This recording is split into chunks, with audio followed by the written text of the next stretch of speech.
line? Yeah. It's my pleasure to call to order the Peoria Public School Board of Education meeting for February 7th to order. Madam Secretary, would you please call the roll? Mrs. Costick. Mr. Kloss. Mr. Murphy. Here. Dr. Rankin. Mr. Shaw. Here. Mrs. Ross. Here. President Wilson. Here. We have 7 present. Thank you. Would you please rise and join me for the Pledge of Allegiance? I pledge of allegiance to the flag of the United States of America and to the republic for which it stands, one nation, under God, indivisible, with liberty and justice for all. Thank you. Would also like to bring the attention to 2 bulletin boards. One we have here from Valeska Hinton, and the other is from Peoria High. Moving on to announcements, we will start with Mrs. Lynn Costick. Thank you, President Wilson. SIP Day, Wednesday, February the 9th, is a school improvement day and a half day for students. Students on the first tier schedule will be dismissed at 10:30 a.m. Second tier students will be dismissed at 11:20 a.m. and third tier students will be dismissed at 12:10 p.m. Wednesday, February 9th, is also a Staff Institute Day at Valeska Hinton Early Childhood Education Center. There will be no school for students. Thank you. Thank you. Dr. Rankin. 5 Essential Survey. The 5 Essential Survey is open until March 11th. Peoria Public Schools needs your feedback on effective leadership, collaborative teachers, family involvement, supportive school environments, and ambitious instruction. The survey is quick to complete, available in both English and Spanish, and can be completed on any device, including a smartphone. Many schools will have computers available during sporting events or other school events to allow parents to take the survey. Just go to www.peoriapublicschools.org/5 essentials. Sorry. Okay. Reminders for graduating seniors. The Peoria Public School Foundation Scholarship applications are due March 1st, 2022. The Peoria Promise application window opened on February 1st and remains open through May. Students planning on attending Illinois Central College should go to www.peoriapromise.org/eligibility to determine if they are eligible to apply. The application deadline for the African American Hall of Fame Museum Scholarship has been extended to this coming Friday, February 11th, 2022.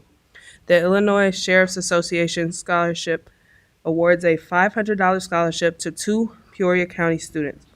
The application deadline is March 15th, 2022. Speak to your counselor for information on these and other scholarship opportunities. Peoria Public Schools math requirements. All Peoria Public Schools students, staff, and visitors are required to continue wearing a mask while in our school buildings. We appreciate that our community has supported these mitigation practices. The district will continue to monitor health conditions to determine when it may be appropriate time to remove any mitigation strategies. Thank you. Congratulations. We want to recognize a few of our outstanding Peoria Public Schools high school students this evening. At a Washington High School tournament, the Richwoods High School speech team placed 3rd overall for regionals and qualified for sectionals in 7 events. The Richwoods High School chess team qualified for the IHSA State Final Tournament to be held this coming weekend at the Peoria Civic Center. And congratulations to Peoria High School girls basketball player Denali Craig Edwards on scoring over 1,000 points during her Peoria High School basketball career. Craig Edwards crossed the 1,000 point mark during Saturday's win against Notre Dame. The Peoria High School girls basketball team is ranked third in the state.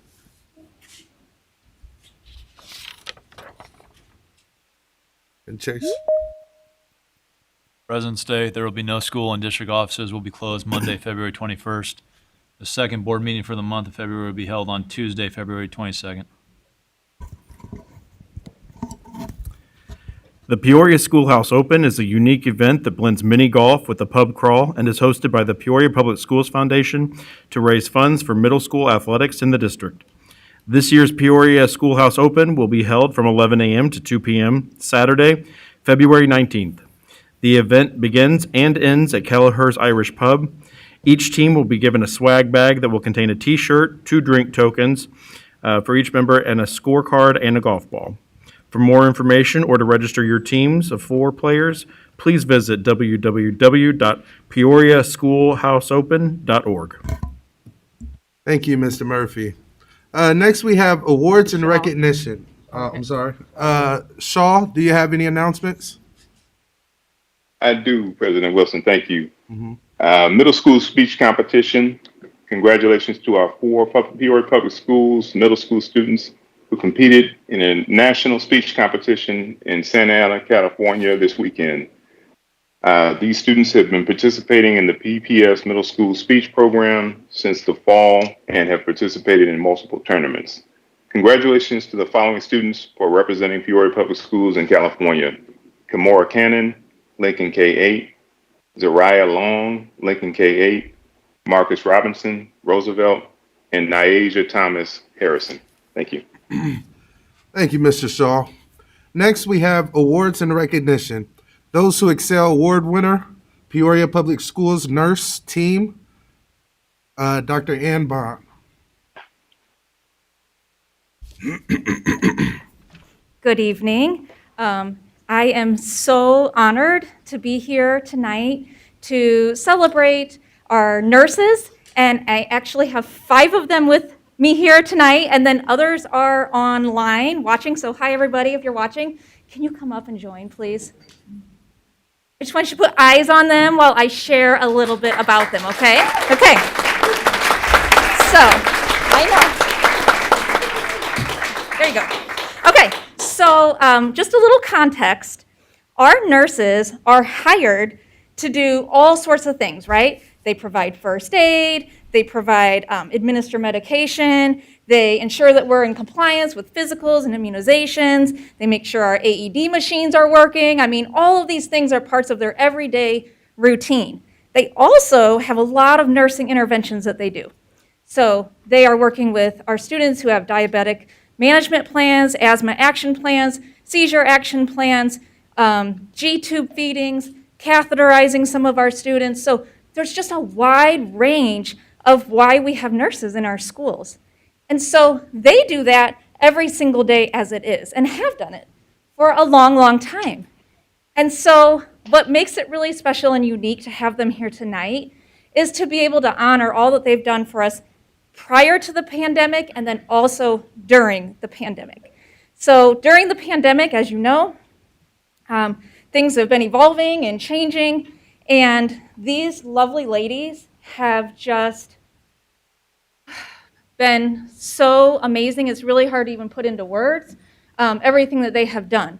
So in the beginning, of course, they were temperature checking and COVID symptom monitoring and trying to follow all the guidance that was coming, and it would change from day to day and hour to hour, and try to keep up with all that and communicate it clearly to families and different people, and they did all of that. One of the things that makes them really unique and special is that they are the only people in our school district who are allowed to administer COVID testing. The only people. Nobody else can do this. And so, honestly, if it was not for them, we would not have been able to have kids in school like they have been able to be in school. Can you have them spread out and come up first? Yeah, So we spread can out get and a come good close. pic of them, please. Yeah, whenever you can. There you go. Linda, are you in? Yeah. Okay. Miss Irvin would be- We gotta make sure everybody's, can you see us? Okay. And so, where was I? Oh, so they're the only ones who can do COVID testing. And again, it's a really big deal. So if a student or a staff member comes down with a COVID symptom of some sort, who do they go to? Right here. And if the test comes back negative, they go back to their role, to their class, whatever. And so we truly were able to keep kids and staff in the buildings. They also did something called test to stay. So if we had close contacts and parents were in agreement to have their child be tested, at one point it was 4 times in a given period of time, who was doing that? Our nurses. And so they have really played an integral role in this pandemic. And there have been times when it's been very stressful, and there's been, burnout and tears, and it's been real. But you know what? These ladies continue to show up. They continue to be there. They continue to serve. And they don't really ask for anything in return. They really, truly don't. They really genuinely care about their kids and the kids' families and their staff. And so it is just such an honor to be able to say that they have won the Those Who Excel Award for the team category. And I was really hoping that everybody could please stand and really join me in celebrating how awesome they are.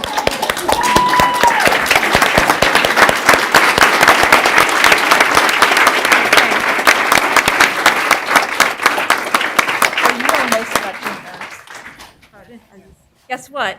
Thank you for doing that. We have this beautiful team, Peoria Public Schools nurses. What do we call this? Plaque award trophy thing. Okay, it's beautiful. It's beautiful. And so I think what we'll do is we will sort of pass it around from building to building for the remainder of the year so that you can look at it and smile. And we're going to start with our most veteran nurse, Linda. She is our nurse at Manual. And I would like you to please start with that, okay? And then we'll Hey, Dr. Bond? Yes? Let's get each of their own. Mr. Brook will take care of that. I think they deserve to have their own. I do too. Yeah, Thank you, we'll Dr. do that. Pratt. We'll make sure that happens. They've been amazing. Thank you, Thank you. nurses. Thanks for staying as well. Thank you.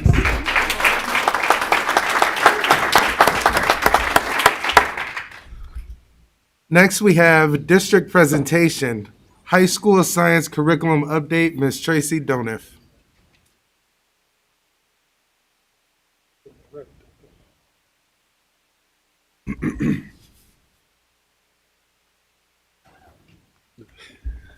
Good evening. President Wilson, Vice President Ross, members of the Board of Education, Dr. Karat, thank you so much for allowing me the opportunity to present to you this evening.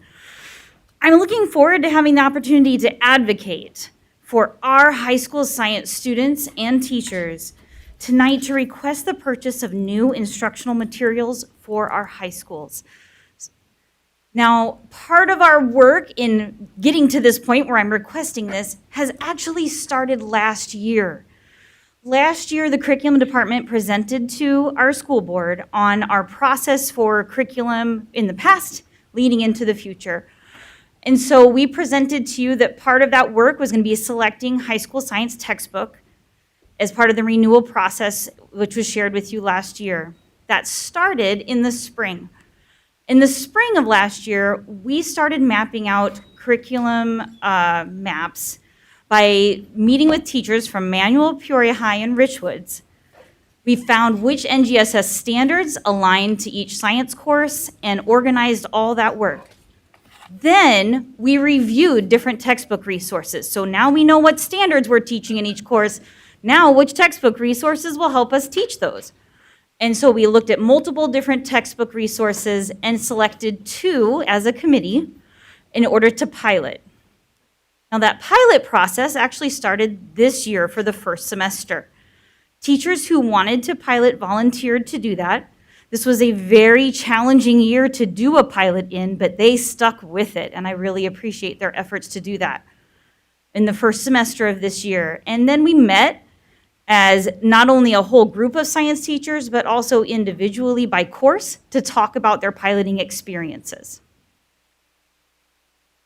Now you might be asking, why now?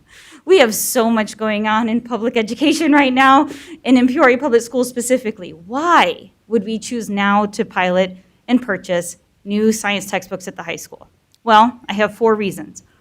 One is that our current books that they are using to teach from are very old and not supported by the publishers anymore. So we can't contact the publishers to necessarily ask for new books, and they are not supporting the digital resources for those textbooks anymore. Also, one of the things I'm passionate about in science education is students getting opportunities to do experiences and labs. And we want to have updated lab and experiment materials so that all 3 high schools have the same materials to work with in teaching the standards. The third reason is because we currently have ESSER 3 funds available for curriculum material purchases this year. And finally, we need resources that align with the next generation science standards. The NGSS standards were adopted by the state of Illinois in 2014, yet every single one of the textbooks that I'll be talking to you about tonight were copyrighted before that date. So our high school teachers are using textbooks that were copyrighted prior to the standards that are now 8 years old. So we need to make sure they have those materials available to them. Why am I so passionate about experiential learning in science? Well, here's one reason. According to the New York Times, 65% of elementary school students' future jobs aren't a reality yet. And many of those are in STEM careers. So if we are wanting to prepare our students for jobs that don't exist yet, we need to make sure they have experiences in science and math to prepare them to be thinkers and critical learners and to have opportunities to experiment. So providing those active learning opportunities for students is very important, and that's what part of our textbook adoption process is about. The picture on the left is from Mr. Morton's physics class at Peoria High, where you see 3 students working collaboratively on an experiment. And the picture on the right is from Ms. McKenzie's biology class at Manual, where you see them doing a shark dissection. So the first class I'm going to talk to you about is biology. That is one of the first action items that you have available to you for tonight. Our existing program in biology was copyrighted in 2012. The replacement that we're requesting is Savis, Miller, and Levine Biology, which has a 2019 copyright. Purchasing this program for our biology students will give them opportunities for problem-based learning, lab experiences. They'll be able to do some research on biology topics with the resources we're providing.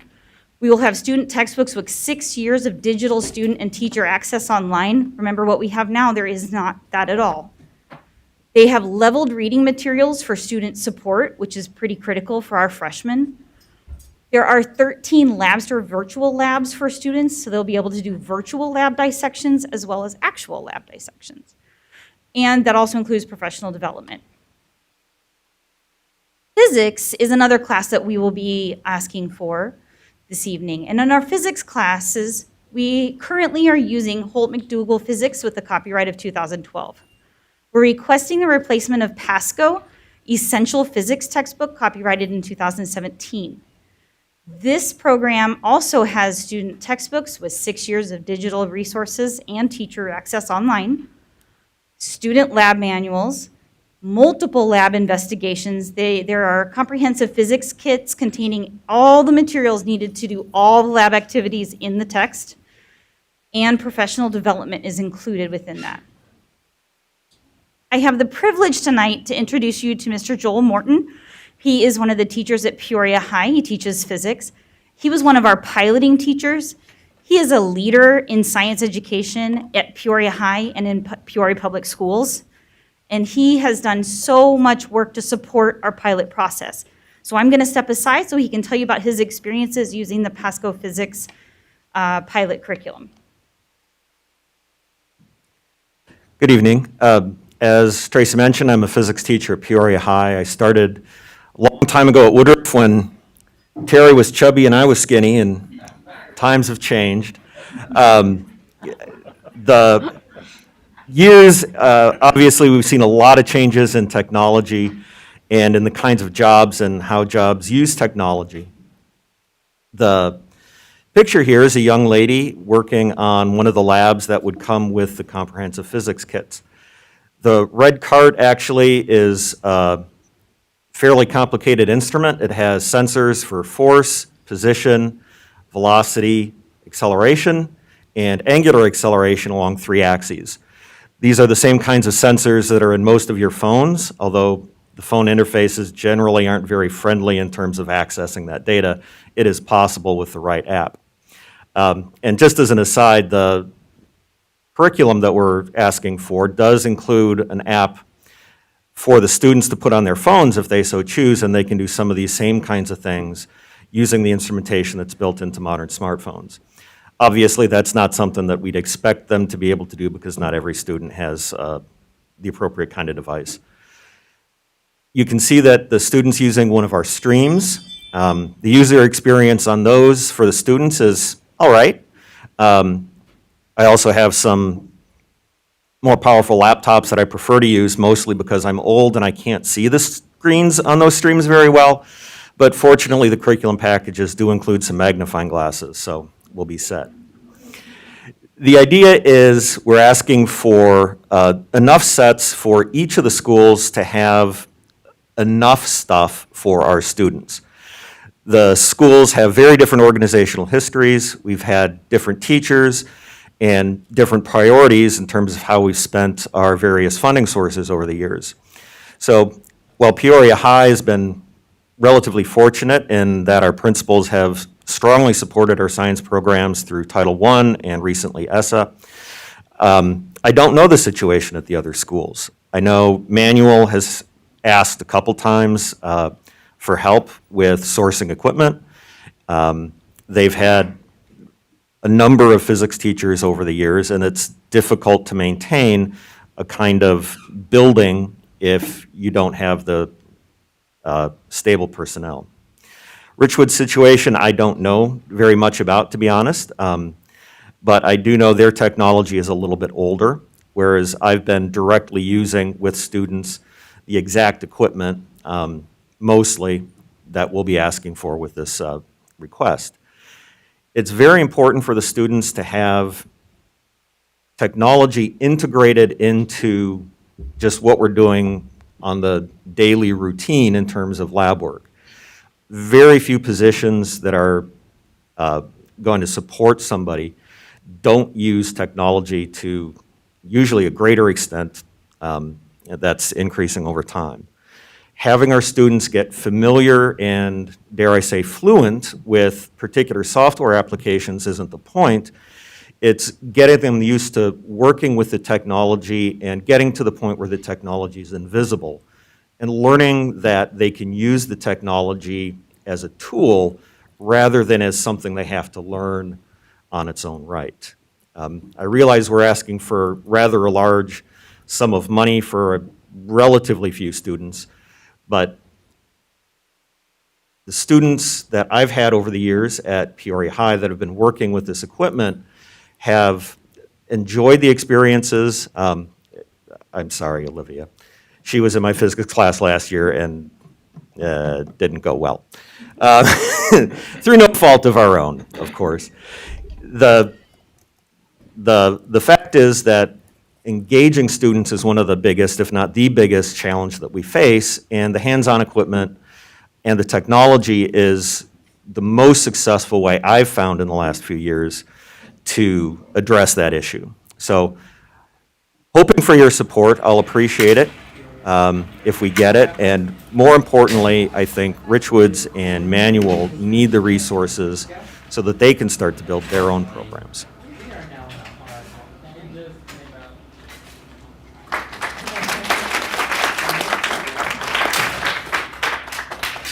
So you can see why he's a leader, right?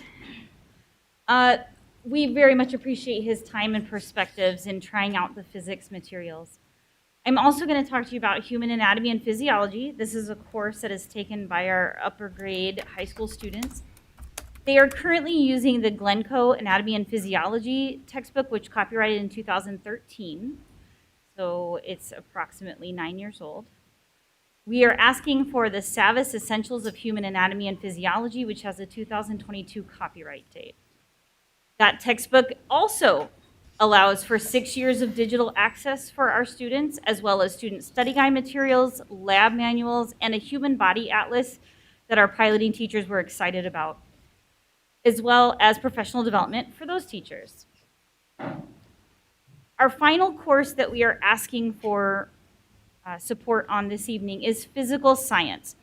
Physical science is a science course in our high schools that has a combination of physics content and chemistry content. So it is kind of a melded class. And they have been using the Holt, Reinhardt, and Winston physical science textbook from 2008. And we would really appreciate updating that textbook. We would like to see the Inspire Physical Science Copyright 2021 book for those students. Also, we are asking for the purchase of equipment kits from LabAids to give them the lab materials that they need to support learning, just like you saw with physics. They will also be getting a textbook with digital access for 6 years and equipment kits that cover 5 topics: energy, chemical reactions, force and motion, waves, and there's a really neat barrel mystery investigation that they will get to do about hazardous waste disposal and learning about how, in the real world, we handle that. They will also have professional development opportunities. I had another teacher who was going to present to you tonight. His name is Jacob Dupree, and he is from Peoria High as well. He teaches that physical science course and piloted those materials. Unfortunately, he had a family event and could not come this evening, but he did give us this narrative and asked me to share it. So in his words, he says, "The labs we want to integrate into our curriculum will allow us to have real-world experiences that will allow students to do real science. Our goal is for all students in all high schools to be engaged in real-world science experiments. One of the first units work with students doing labs with car accidents and what science ideas that affect the severity of an accident. This works well with our students due to the fact that most physical science students are going through driver's ed at the same time." So think about that. We have science learning that aligns with things that are happening in their everyday lives. That's when it really makes a difference to them. So in the physical science lessons and labs, he's able to integrate those together. Tonight's action items include these 4 courses: biology, physics, physical science, and anatomy. Now, if you are familiar with our high school science curriculum coursework, you'll notice that chemistry is missing from this list. Our chemistry teachers also did a pilot. They also participated in this process, but they felt after our review that we hadn't found the perfect textbook yet. So they asked that we continued our pilot with new textbooks and continued our search for the perfect resource for our students, and I was happy to accept their request. So you will hear back from me when our chemistry teachers are ready to request new materials for their courses. So I'm going to leave my request with this. Carl Sagan spoke fluently between biology, geology, and astrophysics and physics. If you move fluently across these boundaries, you realize that science is everywhere. Science is not something you can step around or sweep under the rug. And I hope that you understand our desire to make sure our high school students have experiences where they can be scientists and see themselves as scientists for their futures. Thank you very much.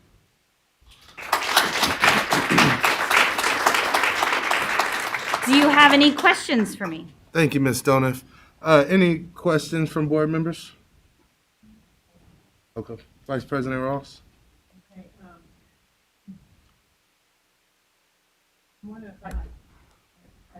I don't know if I heard him correctly, or you correctly, when you talked about this particular pilot. First of all, I was assuming when I saw this was for all 3 high schools. And did I hear you correctly? It's just for one high school? No, it is, we piloted and we will be purchasing resources for Manual, Peoria High, and Richwoods. For all of these programs that you're presenting? Yes, on all 4 programs. Oh, okay. And those individuals from those other schools were part of this selection. How many people were a part of the selection for these particular curriculum? For our pilot process. So we had teachers from all three high schools do the pilot, but they not necessarily for every course. So we had Manual, Peoria High, and Richwoods did the biology pilot. We had teachers from Richwoods and Peoria High do the chemistry pilot, and again, that's the group that asked for more time. We had teachers from Peoria High do the physics pilot. We had teachers from Richwoods and Peoria High do the anatomy and physiology pilot, and teachers from Peoria High with physical science. So I guess I'm trying to say, if the teachers from Manual and Richwoods didn't participate, and we purchased this for all three high schools, how will we know if that's what they want? So we met as an entire science group and talked about the positive and the negatives of each material resource. We did meet virtually together to talk about all the different pilot experiences with all the teachers that were involved in it. But I could only have piloting teachers that teach each particular course, and the teachers volunteered to do that work. So if I didn't have a teacher that volunteered at Manual to teach that teaches a specific course who wanted to pilot, then I had to ask from someone from a different school. It's quite a process to pilot. They worked very hard to do that for us. Okay, the only reason I'm asking is because what I've heard from teachers over the years is that, we bring in new programs and they don't get trained on them and they don't know, what to do, and it really never gets really fully implemented, because when Read 180 is one example. I hear from a lot of teachers that they never really got trained on certain programs, and so they just kind of drop them after a few years. So I was just wondering, was everybody a part of this decision before we decide on this money?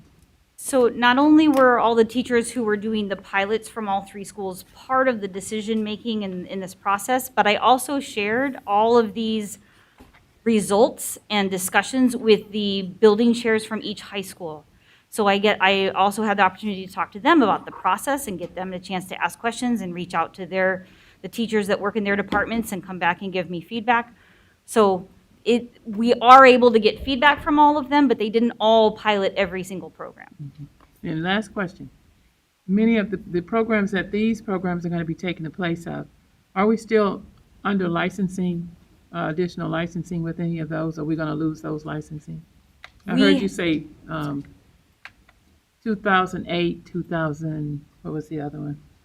13 and beyond. Sometimes they have longer licenses. I mean, are we already paying for licenses with them? So for the textbooks that we currently have, we are no longer paying for digital access for any of those resources. In fact, some of them never had them to begin with.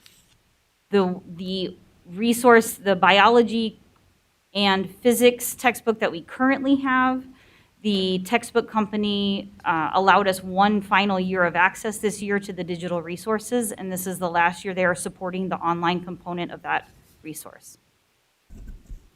And Ms. Donath, you can mention as well, there's professional development. I saw that as part of the pricing. just Absolutely. For the training that Ms. Ross mentioned. Yep, every single one of the textbooks that we are requesting has 3 days or 3 different sessions of professional development included in the quote pricing.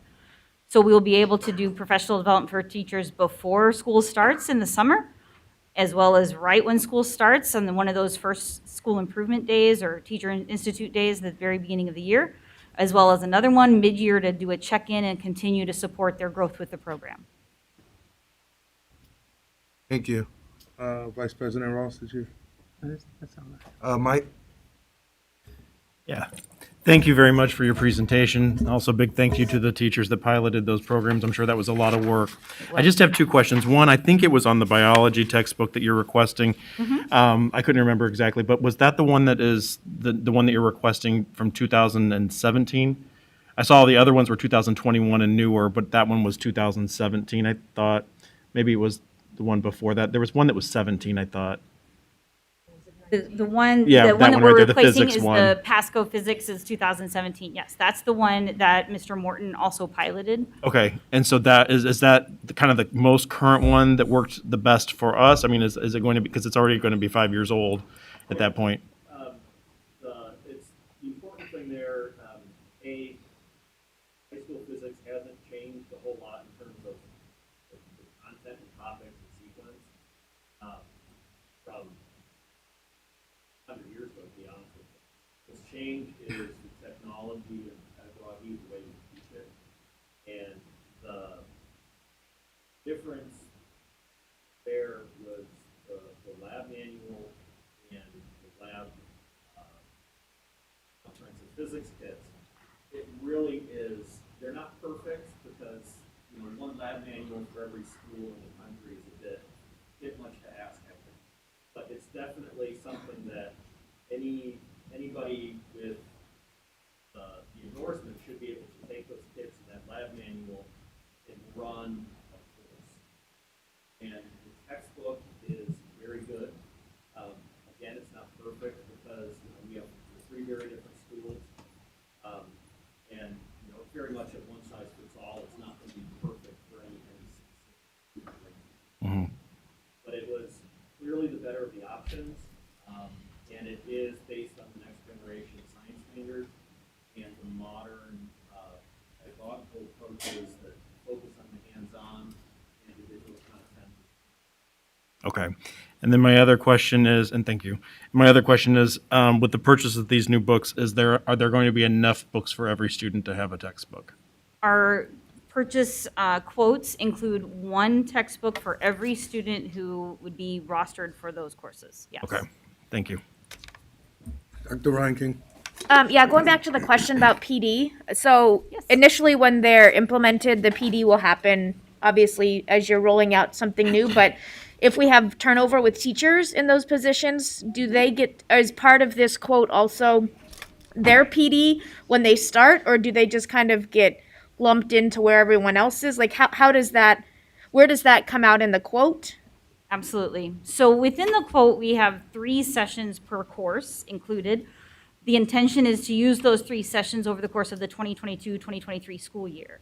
Teachers who join Peoria Public Schools after that school year, we can always request to purchase more professional development opportunities for those teachers, as well as many of these resources have online embedded professional development and resources accessible to the teachers. We have the reps reach out to us often, create different websites for us. When we have questions, we throw it up there and they respond back. So the professional development opportunities are still there, but I will tell you that the professional development quotes that are currently what you have in front of you are to be used next year. I have one more question, and this might be for Dr. Ike, I'm not sure. Currently, do we have all of those science positions in high school filled? Like, we don't have any long-term subs in any science positions currently? Is Dr. Ike in here? Dr. Wilson. Or Dr. Wilson? I think they're all filled at this time. Not with a long-term sub, but with like a certified? Certified teachers. Okay. I don't know what openings will transpire. Right, but as of now. It's going for the moment. Right, Yeah. okay. It changes moment. And one of the considerations that our teachers had as part of the pilot process was how user-friendly is the teaching material for a brand-new teacher coming into the district. We are always thinking about our new teachers that come in, or if they happen to have a sub one day, can the substitute use those resources? That was part of our process.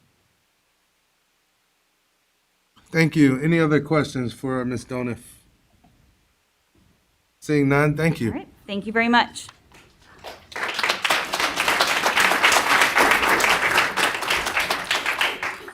Next, we have Advantage Communications Middle School Speech Team Update. Dr. Jerry Bell.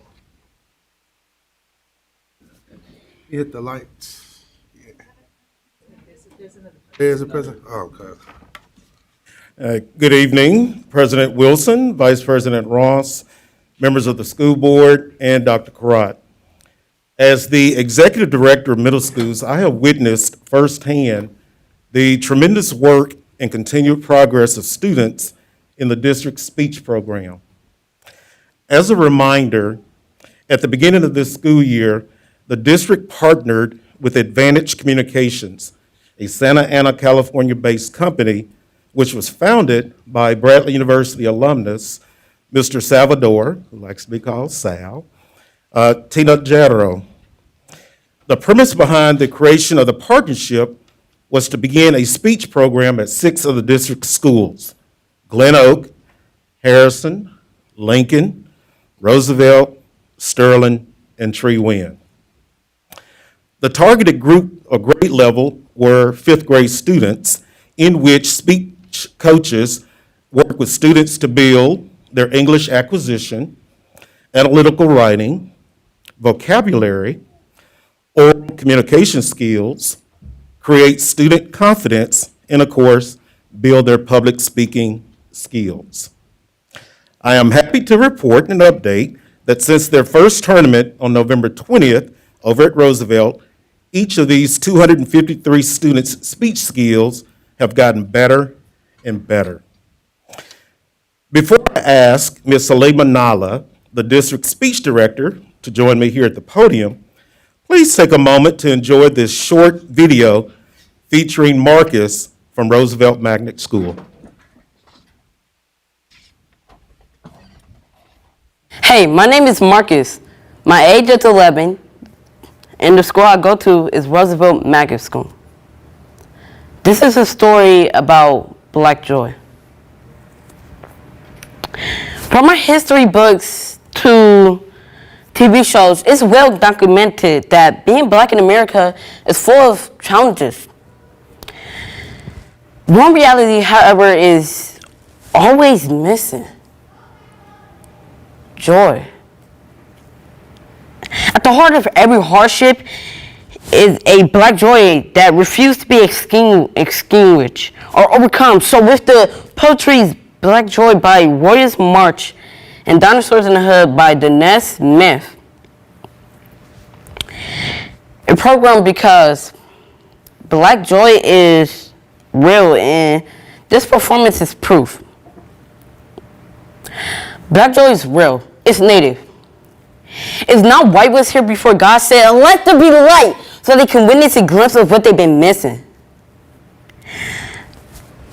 Black is not a color, but it absorbs all the colors of the visible spectrum and reflects none. Let's make a movie called Dinosaurs in the Hood. Jurassic Park meets Friday meets The Pursuit of Happiness.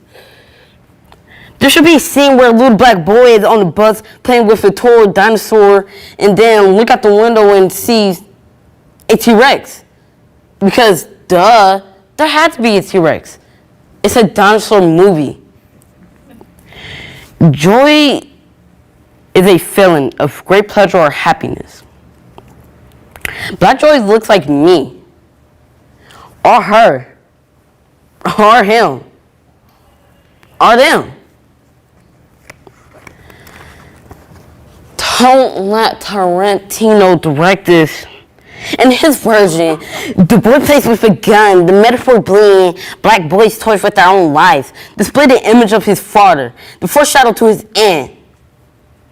The kid is playing with a plastic triceratops or brontosaurus, and this is his proof of magic, or God, or Santa, the dinosaur Santa. I want a scene where a cop car gets pooped on by a pterodactyl. I want a scene where a corner store turns into a battleground, or grandma's on the front porch with shooting rappers with the gun at their head in the walls and under the mattress. I want Cicely Tyson to make a speech, maybe two. I want Viola Davis to save the town in the last scene with a black fist afro picked through the last dinosaur's long, skilled neck. This is a movie about neighborhoods, royal folks, the children of slaves and immigrants and addicts and exiles, saving their town from real dinosaurs. Black joy is contagious, but they cannot create black joy. Black joy is a stone, worthy of digging, of exchanging, to be held up to the light, to sparkle and dazzle. Make a staple of black joy. Black and happy can be synonyms. So whenever you hear the word black instead of hear happy, February will now and forever be known as Happy History Month. Hollywood still won't cast happy people to play our happy selves, and yet another happy body is found slain. All the more reason to preserve the shield. The forceful of fortune. Know how commodity to be bought or bootlegged. This movie can't be dismissed because of its cast or its audience. This movie can't be a metaphor for black people in extinction. This movie can't be about race. This movie can't cause black people pain or be about black pain.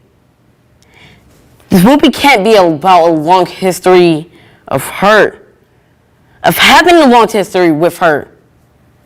This movie can't be about race. No chicken jokes in this movie, no bullet holes in the heroes, and nobody kills the black boy, nobody kills the black boy, and nobody kills the black boy for once. Nobody kills the black boy. So be your happiest when your mouth is open. Be your blackest when your mouth is open. Shout black. Shout joy. Remember, white supremacy is a beast that feeds on attention. We'll be happier, be hungrier, starving, leaving nothing but the bones. Thank you.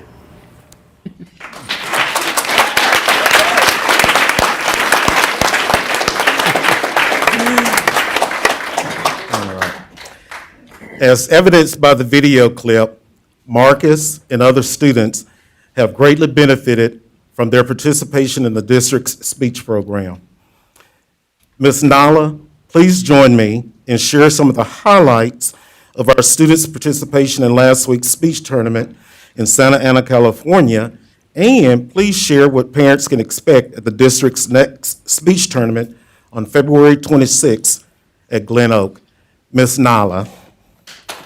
And by the way, she doesn't know I'm going to say this. Yeah, I'm going to say it. Today is her birthday. Ms. Nala.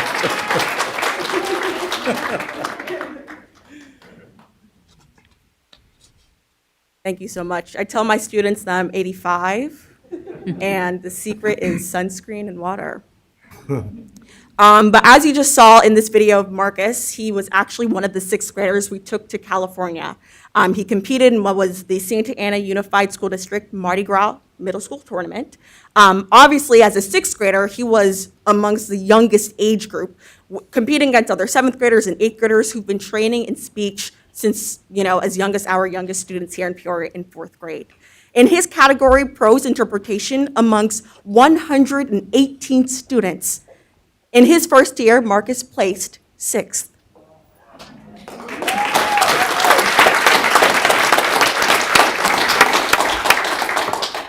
Now, obviously, speech and debate increases your reading comprehension skills. It increases your likelihood of going to college, your attendance, or public speaking skills. But at its core, it's really just giving a space for students to talk. We talk about what it means to be Black, what it means to have joy, what it means to have parents who are incarcerated, right? What it means when you're labeled a bad kid, and what that means for you in the future. So you see Marcus on the TV screen, right? And there are other students who are right behind him, fourth, fifth grade, even the other sixth graders. But it's all about the journey it took for them to get there. In order to get to California, I had students who had to make up schoolwork, right? Because they hadn't been feeling motivated to do schoolwork. I had to talk about students, hey, you can't be getting into fights. How do we work through conflict in a way that's not going to stop us from pursuing our future? So speech and debate really doesn't make the student makes the program. And it is such an honor to work with the students that Peoria Public Schools has. Now, you can all find a way to participate as well in our upcoming speech tournament. It's going to be February 26th at Glen Oak Elementary School. And the part that you can play as a community is by serving as judges for our speech students. So basically you'll come, it's a pretty simple job. You'll have about 6 students, you'll rank them and just give them some comments about how well they're doing, that you're proud of them, that you notice their hard work, and that you hope they continue. And it really, really does go a long way. Thank you.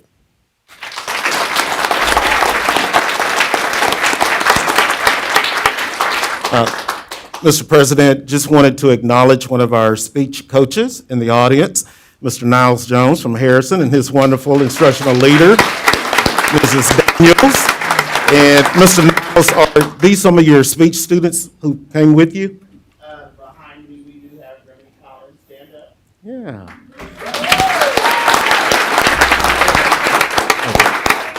All right.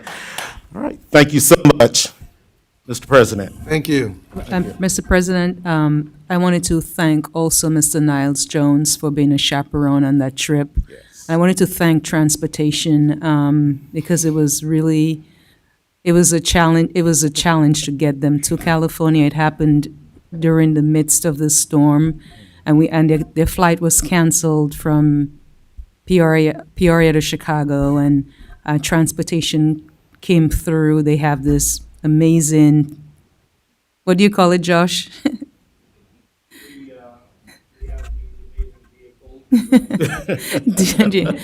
And they went, because I was stuck, the kids were stuck. They went and got them at their homes, picked them up, took them to O'Hare, and all of the drivers who did that as well. And we were determined to get all of them. We problem solved at 3 a.m. So thank you, Ms. Nyala, for again being determined to get the kids. They almost missed it, but it didn't. We made it happen. And Marcus's teacher, there was a really nice feature from her. I was hoping the audience would see it because she was instrumental in encouraging him to participate in this program. Is she here this evening? I don't see her. Yeah, let's. I thought it was really powerful. If President As Wilson, I if you kept don't looking mind, over at Michelle, I was like, what? That's not the one. But yeah. If we can find the one we wanted to show.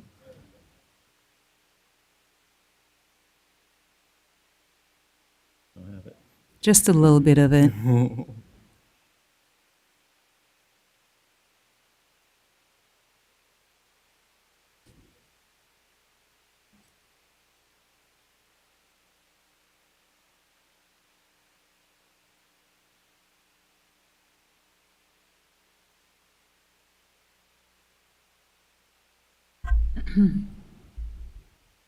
Are we close, or will it take a while?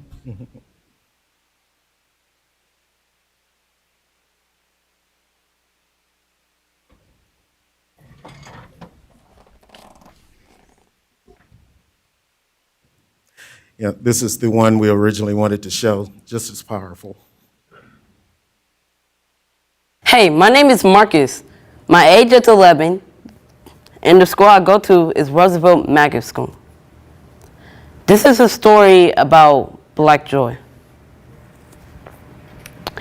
From my history books to TV shows, it's well documented that being Black in America is full of challenges. Marcus is one of my 6th grade students, and he just started at Roosevelt this year. I met him on his first day in drama class, and he came up to me and told me about how he wanted to be a professional actor, how his dream is to be in the movies, to be on TV. And it was really apparent just by the way he held himself in class, the way he immediately jumped in, and how serious he was about the work we were doing in class, that he was a leap and a bound ahead of where I would expect a 6th grader to be. It's not white was here before God said, let there be light, so they can witness a glimpse of what they've been missing. Black is not a color, but it absorbs all the colors of the visible spectrum and reflects none. Let's make a movie called Dinosaurs in the Hood. Jurassic Park meets Friday, meets The Pursuit of Happiness. And since I am also the speech coach here, I wanted to make sure that I gave him as many opportunities to perform and to get on stage and to challenge himself as possible, especially since he is so advanced for the age group that he's in. Don't let Tarantino direct this. In his version, the boy plays with a gun, the metaphor bleeding black boys' toys with their own lives, display the image of his father, the foreshadow to his end. The kid is playing with a plastic triceratops or brontosaurus, and this is his proof of magic. All right. Thank you so much, Michelle. Thank you, Ms. Seipel. All right. Once again, thank you, President Wilson, Vice President Ross. Thank you, Dr. Bell. We are now at the point of presentation by audience. Presentations by audience are limited to 5 minutes, and we ask that you keep them constructive. Our first presentation will be from Mr. Anthony Joseph.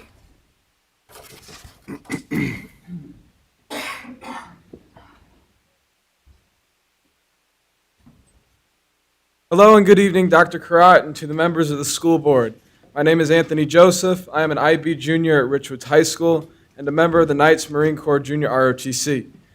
Just like I was here 2 weeks ago, I am here again to represent a petition to the board that has increased its sign count from as presented last week of 633 to 753 signatures as of today at 7 o'clock p.m.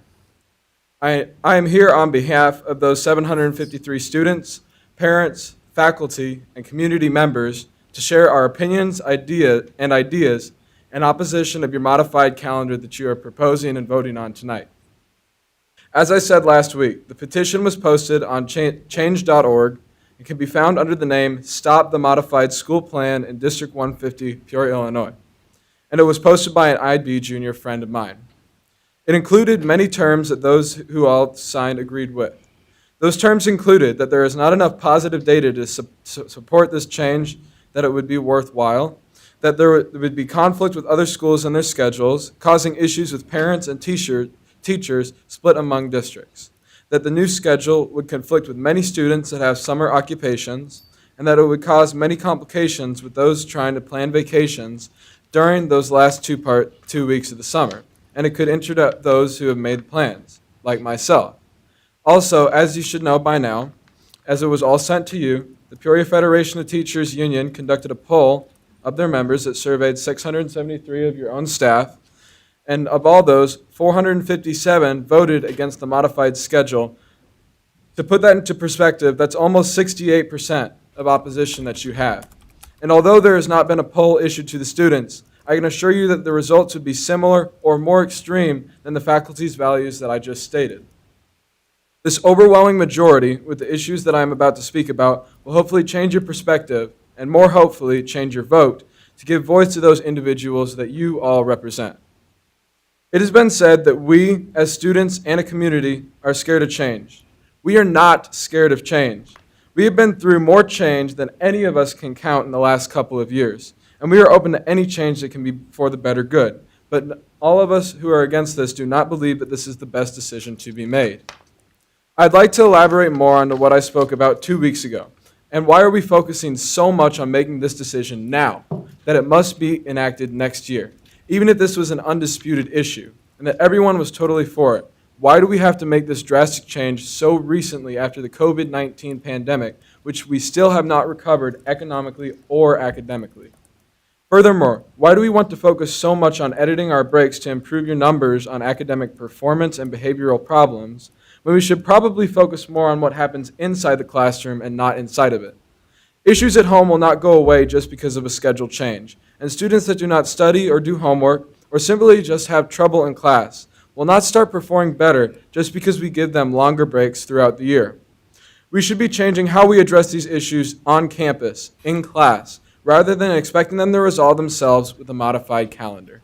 Thank you. Thank you. Our next speaker will be Mrs. Kim Thomas.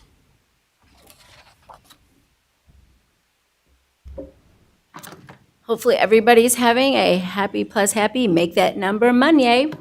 I am Kim Thomas. I have been teaching for 5 times 4 plus 9 years in this district. I'm also an Illinois State Teacher of the Year. I want to thank Dr. Karat for supporting the decisions to allow middle school teachers to decide whether they stay in the classroom or the kids rotate. I also want to shout out to Glen Oak teachers. They are amazing, plus supportive teachers. I have such a pleasure to get to see every single day. I haven't been here in a while because I told my husband, I just don't want to come up here. I'm going to go on Mathlicious land, do my Mathlicious thing, and love on kids. But since my name was inappropriately brought up last meeting, I'm here to model what I teach kids every day, courage to stand up for yourself. At the last board meeting, all of you heard an elite member disrespect the entire board process and interrupt my husband and say, tell your wife to send me some work. Well, my husband asks, he does not tell. It's called respect. No elite member is the boss of any teacher and shouldn't be telling any teacher what to do. About the work, I gave work. Every one of my teachers at my school gave work to the 2+2 kids who went from my grade in November to Game Changers. I have received work back from the square root of 1 kid, and the work I got back was all wrong. That is heartbreaking, and that is not what's best for kids. I gave the work back to my administrator, and I'm still waiting on corrections. It is February, and it's not just me. Multiple teachers got a hold of me at the last board meeting. Are you okay? I just want you to know I don't get work back either. If you want to know those schools, you can call me and I'll let you know. So why would I continue to give work that I'm not getting back? First of all, teachers should not be having to give work. There should be a teacher of record at Game Changers giving their own work and teaching it. I can't give a grade, I can't give an F here. I wasn't even here to do this with her. I was told by a Glen Oak administrator to count each Game Changer kid present on attendance. What? No, and this was a little while ago. And I was so confused because there's no communication. I even emailed some people on your cabinet about it, and I was like, I'm not going to count a kid present. They're not even in our building, and I don't know if they're there at Game Changers. And I didn't get any response by an email, so I called the ROE to ask what is going on. There is now a GC code for Game Changers, but it's also used on Friday, and kids do not go on Friday. So I'm just not going to be a part of anything when it comes to attendance. And the frustrating part is teachers' names are by their grades, teachers' names are by their attendance, not admin, not Game Changers. And they're not even in our building. You all know I support a true alternative school. If this is it, then kids should be dropped from their home school and enrolled into Game Changers like the Chance Light program at Tree Win. Last, this is my response to the confusion of SEL at the last board meeting. Each District 10 squared plus 50 school teaches SEL. It's not isolated, it's integrated, how I will tell. It's showing how kindness is not weakness, it's actually strength. It's what PFT members model each day as they go the extra length. It's having haters and bullies who continue to throw rocks, but kids learn how to pick them up and use as building blocks. It's teaching kids how to self-manage emotions so they know how to react safely in all situations. It's teaching the courage to raise your hand each and every time you don't understand. It's teaching responsible decision-making plus to be self-aware so our students will be ready when life is not fair. There is no intimidation with yelling and screaming. It's conversations about respect and persevering. It's being calm, professional, and rising above. It's entering a PFT teacher's classroom filled with love. There are no chains dropped to the floor. It's kids discussing on how to restore. It's building healthy relationship skills for students to use with family, friends, and people with different points of view. It's staying true to yourself no matter what others say. It's standing up and letting integrity lead the way. It's listening and having your arms open with empathy like the teachers in Peoria District 100 plus 50. It's observing social cues to know how others feel. It's learning to say sorry and take time, to heal. It's practicing manners like asking, not telling, please, thank you, and more. These are just a few expectations as you walk through a PFT teacher's door. It's learning how to cope with trauma and get through the pain. It's being there for others when they feel like there's no more to gain. Those who think they can do a better job than the PFT, please, plus, please earn your education degree. I'm almost done. Join Grow Your Own with Ms. Linda Wilson. She is an awesome plus wonderful person. Teaching is the best plus best profession ever. We welcome every superhero who wants to join this endeavor. I want to thank my PFT family for all you do, and our President Jeff for leading us through. Go into your schools tomorrow and live the dream, where we know the whole child is always our theme.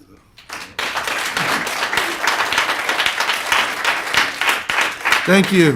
Our next speaker will be Mr. Charlie Thomas.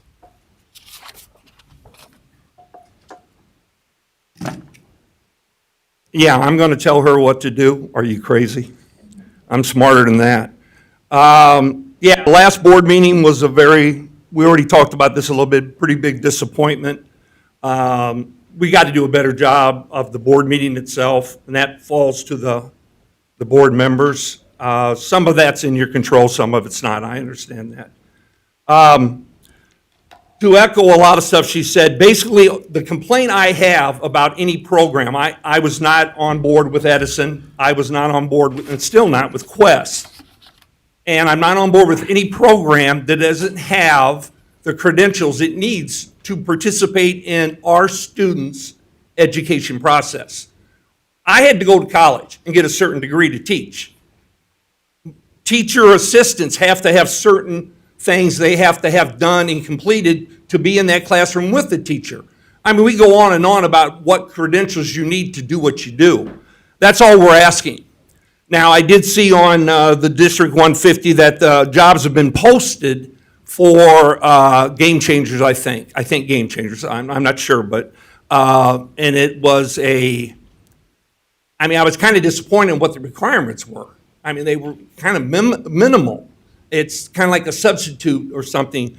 If the kids are going to be there and be expected to learn and they need teachers there to teach them. It's just a program that I don't understand how it slid into 150. Where'd it come from? I mean, I know the things Carl did is fantastic, but this Game Changer thing I'm struggling with. I don't get where that came from. It's kind of like all of a sudden it's there. We closed down Woodruff, which was the perfect alternative school scenario to bring Game Changers. Our kids deserve better than that. I just don't understand how that happened. I'm going to continue until I find out. You know, when people come to this podium and attack any teacher, much less our president, that's disappointing. I don't know how that can ever be allowed by the school board. I know this is an open forum. We say things and you can say more and you can't really interrupt, but that was very disappointing to me, that attacks someone that works nonstop for the teacher. So that was disappointing to me. By the way, before I forget, the Marcus young man on the screen, my story is I had a math teacher, and he's math/journalism, got me to go into speech. And maybe some of you don't appreciate it now as I'm up here talking, but it made my life so much easier as a teacher. That speech program is incredible. And if he's any example of what's going on there, my goodness, is that in the right hands? I want to give a shout out to my some great kids. I call them kids. They're not kids anymore. Willie Coleman, Danny Ruffin Jr., and William Smith, which I call him Bobo. Out at Richwoods. They're all basketball coaches in the city doing a great job. And I've talked to them all, and with COVID and everything, I mean, they are hanging in there and doing a great job, and it's a hard job. Also, a shout out, every time I talk to teachers that, hey, you want me to mention something, you want me to talk about something, they always mention how good our security staff is. And I know I say that a lot here, but it needs to be said every time I come. Our security staff is incredible. They don't, Mario, I mean, it's just, they don't get enough recognition. We need them up here with presentations. And finally, I was talking to some of my retired teachers. We don't really have a club, but we should. We have a little slogan going, retire to rehire. I went back at Glen Oak, and under other circumstances, I would have finished that whole year out as a retired teacher back teaching PE. What a great facility Glen Oak has. And the principal there at the time was a great friend of mine, and that's why she talked me into going there. But other issues arose. I wasn't in favor of the elite that was there and a few other things. But the idea was great. Use these retired teachers. They're out there. Kind of like me, I teach driver's ed a couple days a week because, my wife still works and I want something to do with kids. But retire to rehire sounds like a good program to start up and maybe help some of these kids that are not getting the correct help right now. So I might pursue that. I don't know. Final thing, if I have time, I'd like to see how the terms of the board members are done. I don't know, I'm going to look into this a little more. I have a lawyer friend that will help me with this, but some terms are, another day. Thank you. Thank you. Our next presentation will be from Mr. Patrick Hogan.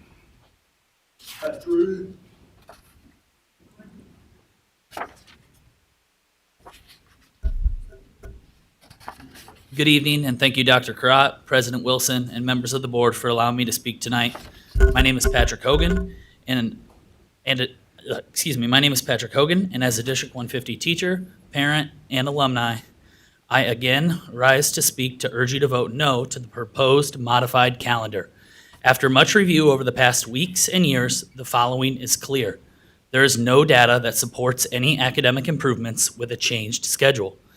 If the plan is for rest and respite, that is not going to happen while parents are forced to shuttle their kids back to schools on these extra breaks because they are working.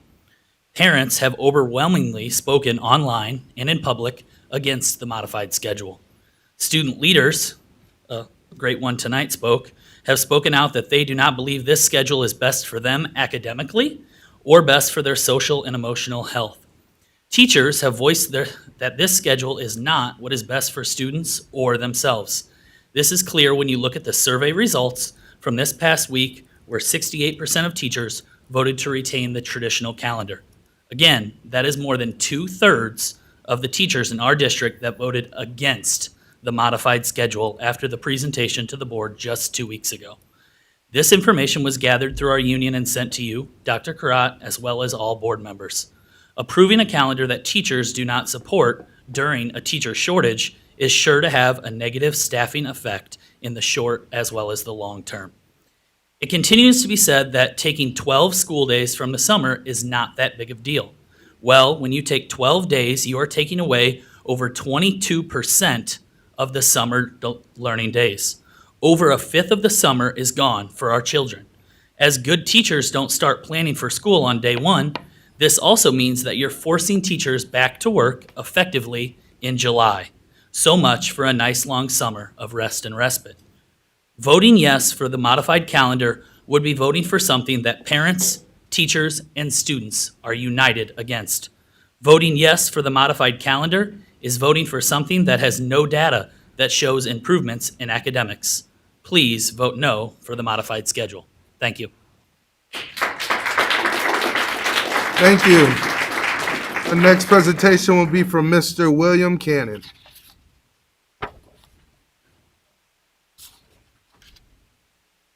Thank you, Dr. Wilson and Dr. Karat. President Wilson, board members. My main goal for coming today was to offer an apology. We go, and I say we, elite, we go from school to school. We try to teach kids the right things to do. Please, thank you, that sort of thing. We tell them that people will always throw falsehoods at you, that they will throw dirt, but there's a certain way to handle it. Well, last week before, I did not handle that the correct way. And so to those students, and there were quite a few who were here, I'd like to offer that apology, and I have personally apologized to a lot of those students.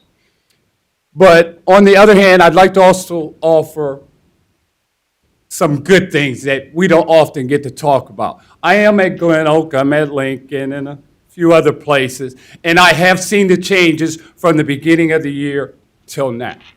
I know that as a board, as a school district, we can affect change, but we can't affect change if we all just want to identify problems. There's not a person in here who couldn't go anywhere and identify a problem. But until we all come to the table and sit down and talk about what the solution is, that's the only way to get things fixed. Elite has tried to change as we learn about problems. We learned about the homework problem, so that's gone away. We learned about Fridays. That's gone away. We can change to fit the needs of our students. The one thing we can't do is I graduated from this district 45 years ago. I've been everything from a physician's assistant to an administrator to now a director and a lead. Change is something that has to come about. Today's students, these students here, they're not the same students we had 30, 40 years ago. We didn't go through pandemics. We didn't go through when I was coming to school, race was something that was getting better, not spreading apart. When I was coming to school, people were going to vote, not trying to be dissuaded from voting. These are different times. We didn't have kids raising kids every day. You have to understand you cannot treat these kids as they were the kids of 40 years ago. And believe me, I would love to see that would happen because we have respect for teachers. I have respect for teachers. I obviously married one for 20-some years, and I am now engaged to another one. So I think I do have the respect for teachers. But I also know that as a building, I watched Lincoln, and I'm watching it at Glen Oak. When administrators are supported by everybody, change can be made. But if all you want to do is sit back and find the problems, like I said, we can all find the problems. It's developing the solutions. At Glen Oak, they're on their way. The NWEA scores have been tremendous this year. ODRs are way down from the beginning of the year. Now, Elite can't take credit for that. Administrators, teachers, we all have to take credit for that. And those who are all on the same page and part of that administrative team, and I watch the joy in their eyes when they're talking about these scores, when they're talking about the problems and what it is we need to do to fix them. I see the passion they have to fix it. They're not just going to complain. And that's what I would ask the district to do. Don't just acknowledge that there's a problem. Find a solution. And before you start shouting, go out and look. Know what it is that you're talking about before you get up and talk about it. This is a great district. There are great, wonderful teachers. Oh my gosh, I could go on about teachers for days. There are some great ones. But those are the team players. You got to either decide to bring us together or you got to decide to divide. You can't have it both ways. Thank you. Thank you. Our next speaker will be Mrs. Marie Lindahl.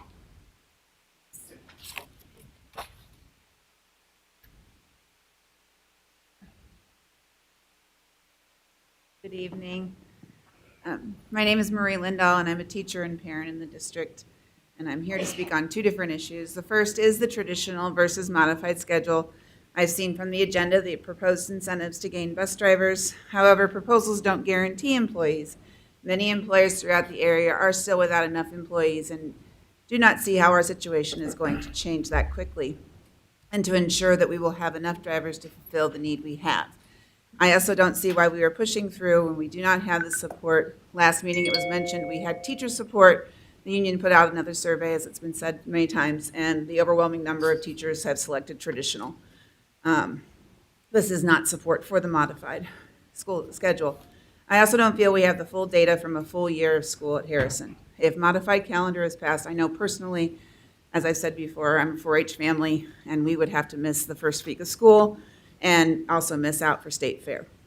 I would hope that you could not push this through at this time and allow for more research and also get new community feedback on it. The second issue is in the recent court findings in relation to the district for the mandates put out by the governor. Those of us who made the choice not to vaccinate have been subject to weekly testing. This testing is something my colleagues and I have done weekly, but often under duress, as we do love teaching, but we don't wish to miss a paycheck. Judge Grushow of Sagan County issued the TRO Friday, protecting specific plaintiffs for a specific docketed case from being required to wear masks at school, submit to forced vaccination, or non-symptomatic weekly testing simply to show up and do our jobs. The judge clearly stated that her ruling does only apply to those plaintiffs. However, she also clearly stated that the emergency rules relied on to enforce these measures against teachers and students are null and void, and that school districts across the state should be guided accordingly. And this can be found on page 28 of that order. This means, as of today, all measures to enforce masking, vaccination, or testing will open said district to lawsuits for legal order from the governor and is violating the individual's right to due process. This applies to all staff and students in the district. If a large number of staff decided that they were going to follow what the judge said and not do the weekly testing, and I'll be honest, I debated all weekend long whether or not I was actually going to go, and I cannot. It's hard. You're talking about my 20 babies in my classroom, and they're my babies. Or whether I'm going to follow the law, or whether I'm going to be what I believe. If we did not do the weekly testing, the district would be short employees and would leave classrooms without a teacher to fulfill that position.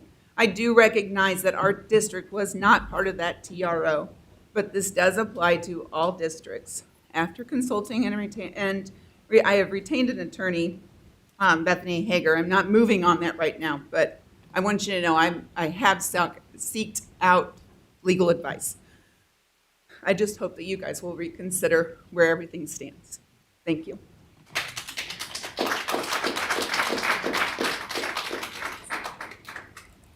Thank you. Our next speaker will be Mr. Anthony Walraven.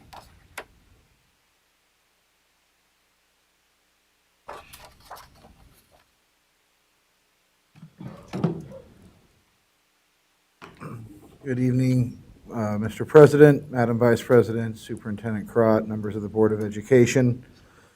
My name is Anthony Walraven, and I am the Vice President of AFSCME Local 3464, which represents employees of the City of Peoria, the Peoria Public Library, the Peoria Housing Authority, and the Peoria Civic Center. One of the most important principles of the labor movement is solidarity.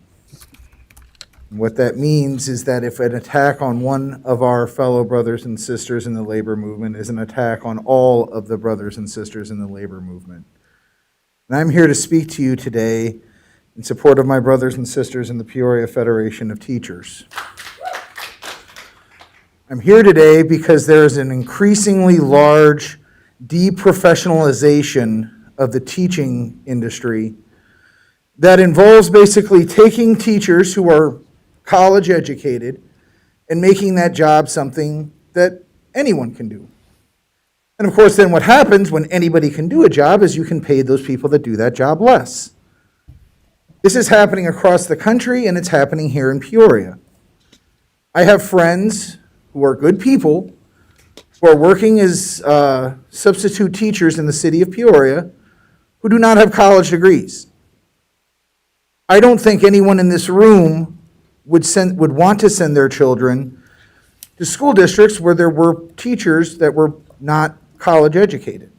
I certainly know that the people that live in Dunlap and Morton and Washington wouldn't stand for that. So why do we think it's acceptable in our school district? If there is a teaching shortage, it is because teachers are underpaid and overworked. It is not because they are not willing to do the job. I don't know a single person in my life who is a teacher that is not completely dedicated to the task of educating children. They spend thousands of dollars out of their own pocket to supply their classrooms. I'm a 911 dispatcher. I work 60 to 70 hours a week. I don't have to pay for my telephone and my headset when I go to work every day. Teachers do. And I think that public employees in general are far too often demonized for being asked to do more with less and then complaining about it. It's not complaining about it. It's defunding public services and expecting to get good results. I look at this over here, that 64% of the teachers in this district are opposed to this calendar change. I don't have an opinion about that. My daughter is too young to attend school. But I think it speaks to what I'm talking about, that the teachers seem to be against it. The support staff wasn't even asked. And my brothers and sisters and asked me that drive the buses, I haven't heard anything from them. So you're asking a few thousand public employees to completely upend things, but you're not asking them what they think about it. You're not asking them how it will change their work conditions. I would aver that most of the people in this room do not know how to be a teacher. And I wouldn't want to tell someone who is a teacher how to do their job. I wouldn't think that I would have the ability to do that. Just as I would assume that most of you would not know how to be a 911 dispatcher. And I would feel a certain way if any of you were to come to me and presume to tell me that you would know how to do my job. I would not presume to tell the superintendent of schools how to do her job, because I'm not qualified to do so. So why time and time again are public teachers forced to have everyone in the community tell them how to best do the job that those people in the community don't do themselves? My sister went to the Peoria Alternative School. She went to Central. She had some issues. She went to an alternative school that was an actual high school staffed by qualified teachers. It changed her life. I heard a gentleman speak earlier, and I agree with him that it is far too often that we just say there's a problem, there's a problem, there's a problem, and there's no solution. I have heard a solution from the Peoria Federation of Teachers. It's to have an alternative learning school that is stocked and staffed with qualified teachers who have training in dealing with the kinds of socioeconomic trauma that poverty has wrought in Peoria. Poverty that is no one in this room's fault. We used to have 42,000 members of UAW Local 987 that lived here. Now there's 6,000. We have hospitals that replace that who don't have union jobs and don't pay living wages. We have parents like my sister who send their kids to Peoria Public Schools that worry every day about how to make ends meet. Listen to teachers and not demonize them, and work together to make our school district a better place. Thank you. Thank you. Our next speaker would be Mr. Terry C. Knapp. Mr. Knapp. Next speaker, Mr. Knapp. Couple things I'd like to mention. I'd like to thank whoever, I hope it's 7 board members and the superintendent, that changed the policy on 2 people per athlete at a contest, no bands at the games, and no cheerleaders at the games. I went down to Manual, where I had a ticket from the coach from East Peoria, was going to give me 1 ticket. I was going to get to go, felt privileged. I got down there and there were thousands of people because some of you changed your mind. I'd like to see it publicly announced tonight who changed their mind. Who was the committee that changed their mind? Because the parents and the people that did the concession stand manual were outstanding. The cheerleaders were outstanding. The drum corps was outstanding. The basketball games were outstanding. And it was truly, it's a shrine. Manual is a shrine. When you go in and you see, thanks to Coach Booth and others, you see 4 state championships on a wall with people that, pictures up there, that were the best players in the state of Illinois. I mean, how can a Manual person not be proud of that? How can Mr. Dutro not be proud of that? How can people in Peoria not be proud of that? Whoever changed it, thank you for using your brain instead of trying to fight something that doesn't need to be fought. Metamora and Morton and several other schools, and it was referred to earlier, voted to go to the state and challenge the state in court over the mask. I told you 2 years ago, these masks aren't worth anything. And I wish you would bring your 7 nurses or 5 nurses back up here and ask them what they were taught in college about these kinds of masks. Because I'll just say flat out, they didn't get a good education if somebody told them the viruses were stopped by this mask, because they're not. And every doctor I've ever asked, and I've asked plenty, said they don't prevent any virus from going in and out. And I would like you to ask your own staff. I don't believe that they think these masks help. And if they do, I want to know where they were educated, because they got a poor education. Because I was educated in biology, and I know something about it after 38 years of teaching. The last thing I'd like to mention is this program you're doing. 2 years ago, I was put on the committee. I just want to tell people in here, just remind you, Sharon Cruz and I collected 52 pages of information that showed schools that changed, and I've talked about this here, and it's like talking to a vacuum. They said that school districts all over the country took this program in, or this type of program, and they got rid of it. 52 pages. And I asked the district to put it online, and it disappeared. I had one copy left, and I loaned it to a person running for the school board, and she never returned it. So I have no copy. 52 pages you had presented to 6 principals and 30 people in a meeting said this program is worthless. That people have tried this all over the country, just like they did with Edison. Edison's gone. We lost $40 million because you wouldn't listen. We're losing kids right now. I mean, these kids are either going to move, 700 and some odd names collected by the students at Richwoods. You didn't even respond to the person that had presented it. None of the board members responded. Any board member responded to anything that was said 2 weeks ago from the kids? Because you don't care. These kids are smarter than you are. Believe me. These kids at Richwoods they're the real deal. 10%, the top 10% in the country in STEM schools, and we got Quest over there. 70% of their teachers were not certified. Were not certified 2 years ago, so we gave them an increase. Not certified, 70%. Not certified. Didn't even have a calculus teacher. Didn't have a technology teacher when we went over and visited 20 people with Osher. And we gave them an extension. And then we gave them another extension the next year. $6.2 million a year, per year at Quest. It's unbelievable. Thank you. You need to listen to the community. Our next speaker will be Mrs. Andrea Tortora.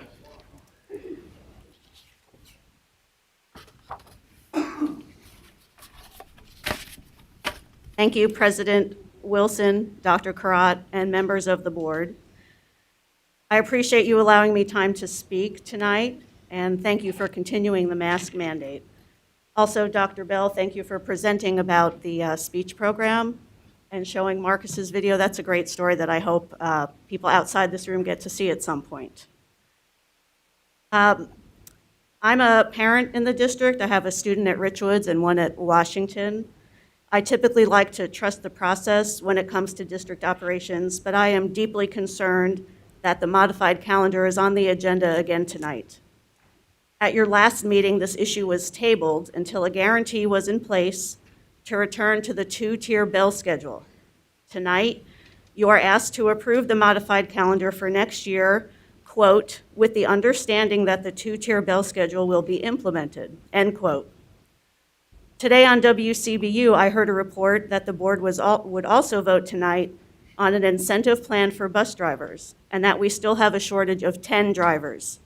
That's great, but this assignment is incomplete. To me, that's not enough to ensure a return to the 2-tier bell schedule. What happens if you approve the modified calendar tonight and we cannot be on a 2-tier schedule next year? What if you hire needed bus drivers, but some leave before the school year starts? As a parent and a longtime volunteer for this district, I am disheartened. I'm disappointed at the attitudes of some board members and some in the administration. Some of you seem offended that we are asking you to show your work. This feels like a lack of respect for the opinions of students, parents, and most importantly, teachers. At your last meeting, many people spoke up to share their thoughts. In the meantime, district leaders have been quoted in local media and elsewhere as saying that parents and teachers are misguided and don't know what they're talking about. Please consider the example that is being set. Where is the good faith effort on the district's part? Where is the transparency? Students, parents, and teachers are doing their research and sharing data with you, such as the poll at Richwoods that Anthony just spoke about, and the teacher survey that's been mentioned many times, where close to 70% of our teachers prefer to keep the traditional calendar.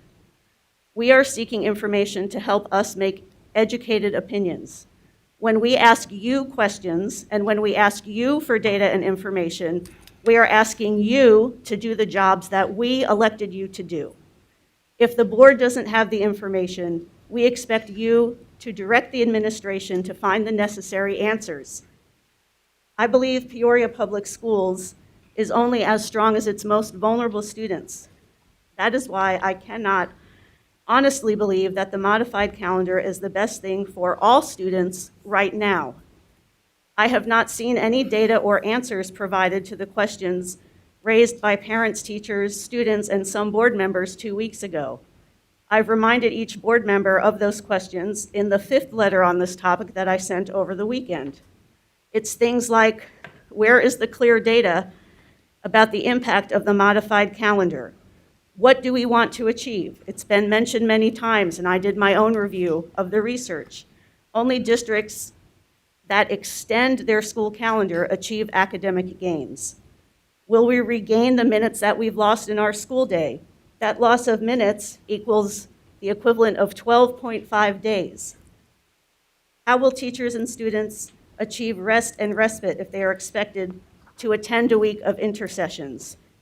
How is the district working with community organizations, the Y, Big Brothers, Big Sisters, etc., to help cover daycare and other needs? What do parents and teachers and students at Harrison like or dislike about the modified schedule? All I've seen are some social media posts from teachers. How does this calendar impact high schoolers? How does it affect our special ed students or those with an IEP? If this information exists, please share it with us. Also, let's remember that some surveys completed by the district's calendar committee took place before the pandemic. I would consider much of that information to potentially no longer be valid. Obviously, many things have changed. Clearly, the modified calendar is an important issue for our community. When the board and the administration can definitively show, may I have another 30 seconds, please? Yes. Can show that the modified calendar will improve life for all students, I will be one of its biggest supporters. Earlier, I asked you to please consider the example you are setting. I'm a communications professional. I work for large hospital systems across the country. I want the board and the administration to understand the image that your actions project. You appear to be dismissing or ignoring the heartfelt voices of your students, your teachers, and your parents as we share our opinions with you. I want to believe that this is not the case, but it doesn't feel that way. It feels like some board members and the administration are playing a game of semantics. It feels like the modified calendar will be pushed through as soon as possible, no matter what. I would love to see the modified calendar be successful, but for that to happen, there needs to be widespread community buy-in, and I see no evidence of that support right now.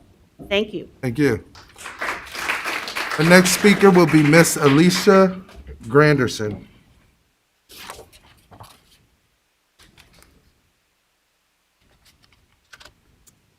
Good evening, everyone.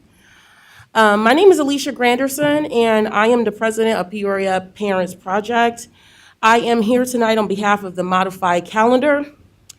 As a concerned parent of two, and I speak for many other parents in the district, we are asking for more data.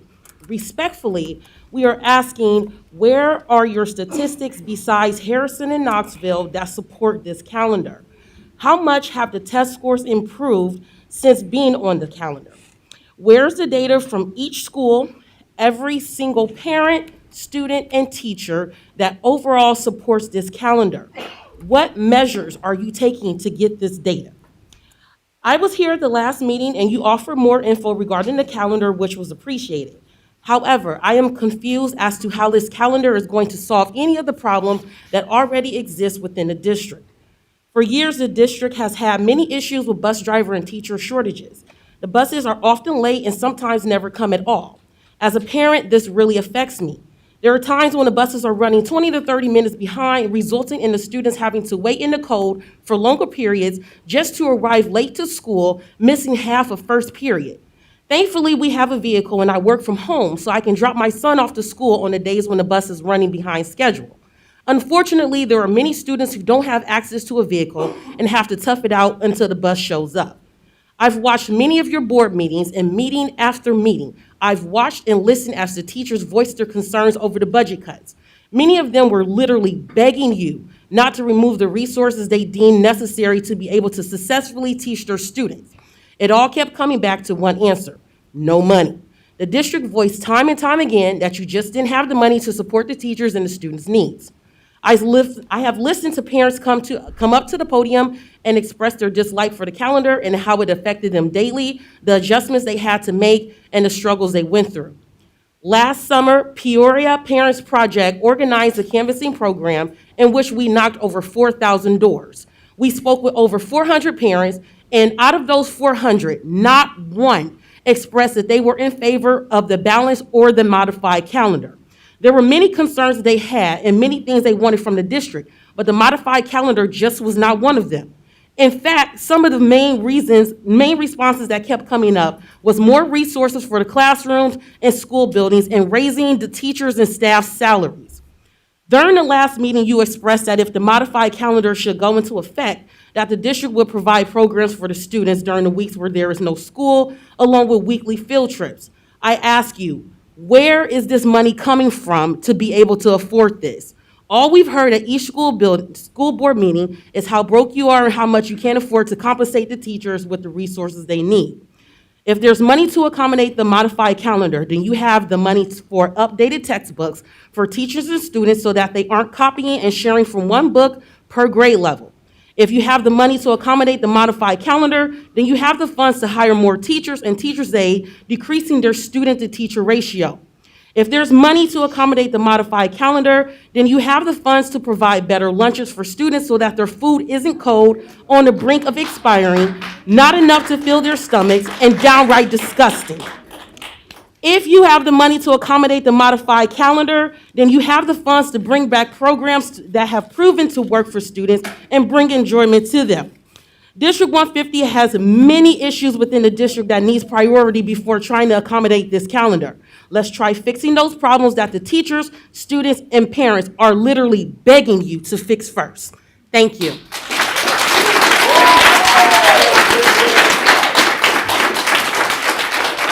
Thank you. Our next speaker will be Miss Ernestine Jackson.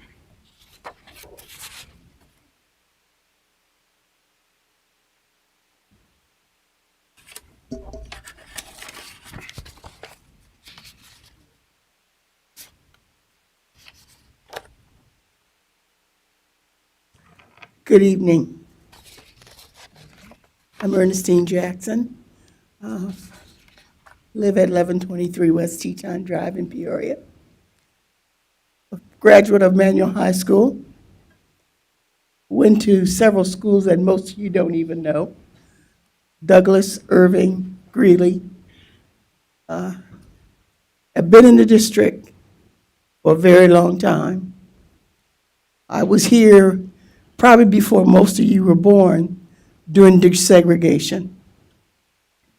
I was blessed to know a lot of things that happened in this district, a lot about the programming that the board put in place, programming that people didn't like, programs that people liked, and watched us as people reacted to those programs. The program that I was here the last meeting about, a program that is set up for the kids. And I've always said that everything we do must be focused on kids. We need to stop playing games with this. Just stop it. I don't have children in your school. All of them went to public school, except for the grade school area where they went to Catholic school. But they all went to high school here. I was totally involved in what they did. Sometimes I agreed with what the school was doing. Sometimes I disagreed. But I knew how to handle it. I knew what I need to do as a parent to make sure my kids grew up, did well in school, did well as they went away to school, and came back to Peoria. And they're here. What happened last week, last time I was here, didn't show our kids that we could handle our frustrations, that we could handle what was happening in this district.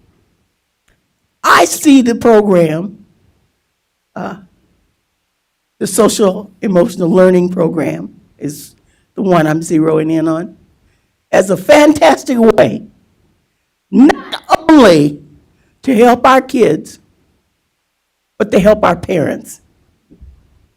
I was disappointed that there were members of the board were sitting there and never said a word.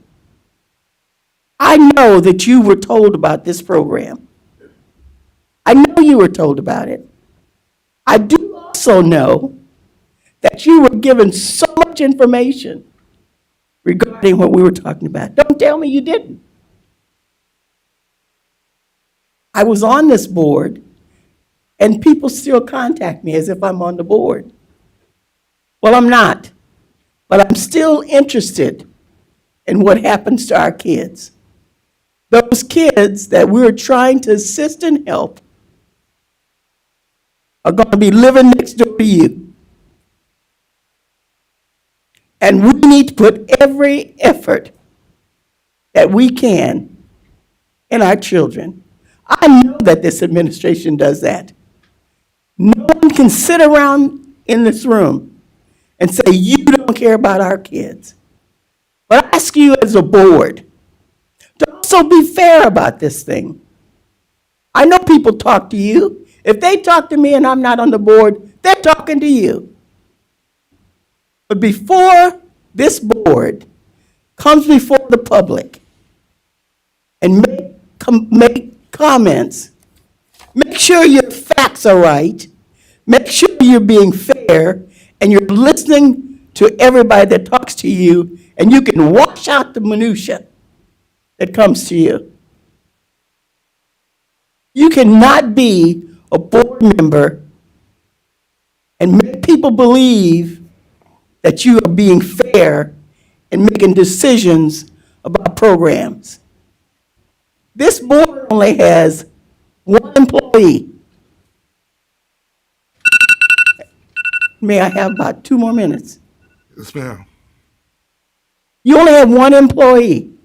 The rest of the employees aren't yours. And you can't make decisions about those people.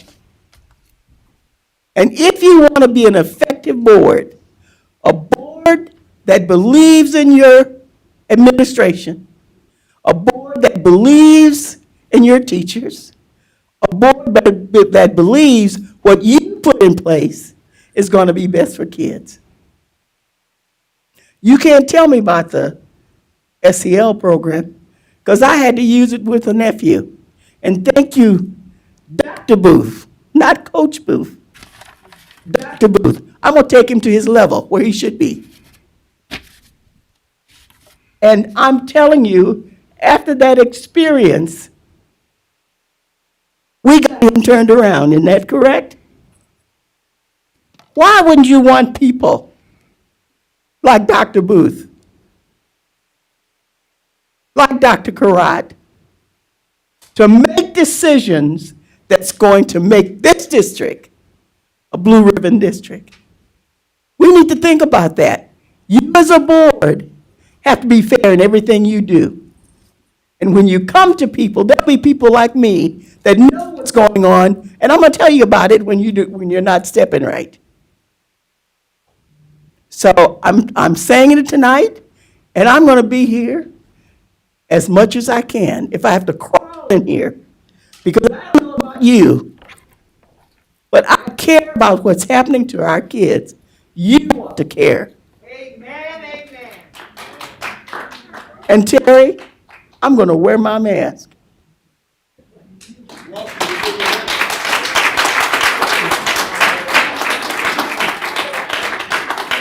Thank you. Our next speaker will be Miss Lynn Fingerhut.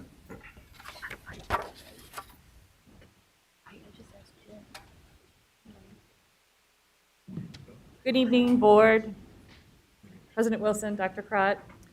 Thank you for having us. Again, I'm back again to speak again about the modified calendar.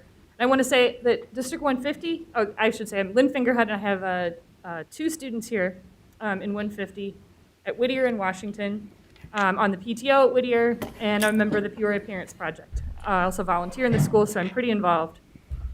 District 150 has followed the science and used data and made evidence-based decisions around COVID mitigations. We have kept our kids in school. We have not had the boomerang of closures like other districts around us have had and all over the country, where we've seen the National Guard having to come in to teach and cops coming to teach, and we have not had that here. I think the information was gathered, the appropriate community resources were utilized, and we have kept our teachers and staff and our students, most importantly, as safe as we can and kept them in school.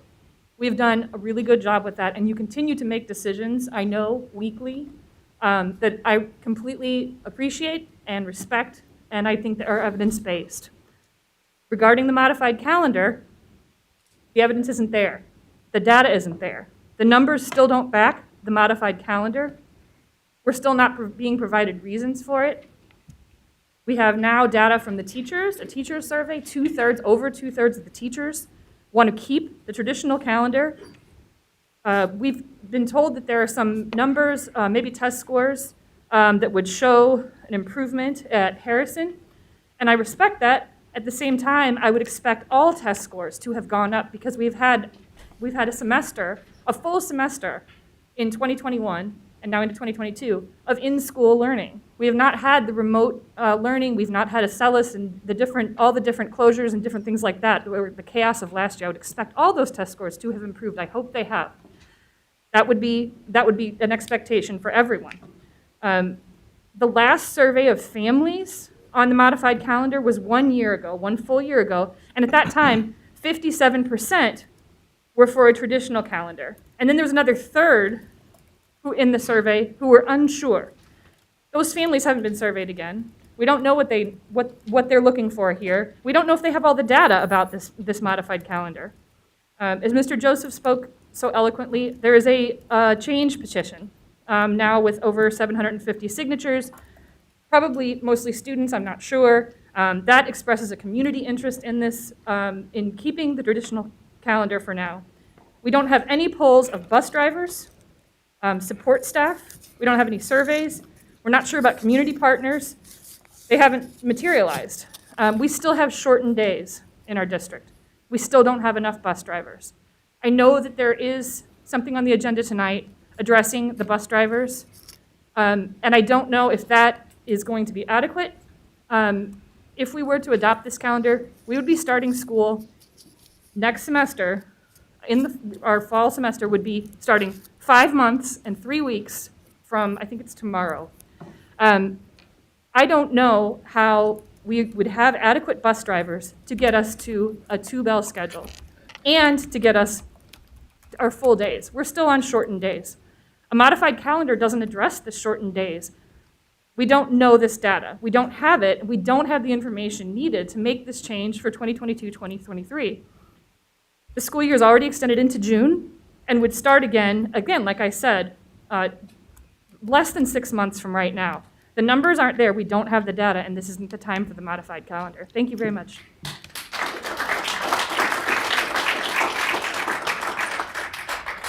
Thank you.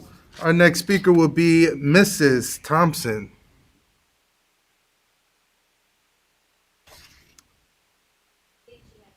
You had to leave? Okay, thank you. Our next speaker will be Mr. Reppin Jones Brown.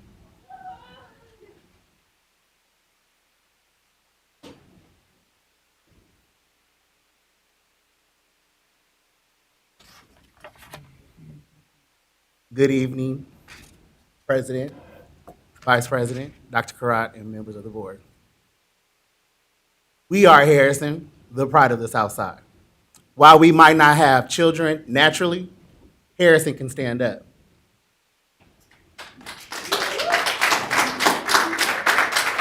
We haven't spoken about how we feel about the modified calendar because we're living it every day. We go to school, we don't miss, we are respectful, responsible, we're ready to learn, and we are ready to work. If you have anything that you want to know about this modified calendar, I urge you to come to 2727 West Krause, and you can ask.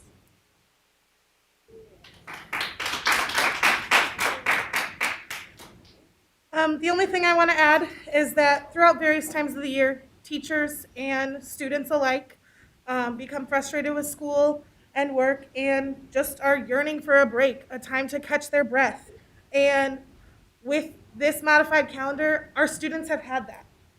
Our students come back in the room after those breaks and say, I'm glad to be back, I'm ready. Instead of coming back and being like, really, we only had 2 days? It was just a long weekend, that wasn't even a break. The growth that I saw in my classroom for NWEA this year was incredible compared to what I saw last year. As a whole, my class in math grew 112 points between 14 students. And in reading, they grew 104 between those same 14 students. So whatever the decision is about the modified calendar for the whole district, I would just ask that you allow Harrison to keep doing what we need to do for our kids, because this is about our kids, and this is benefiting them.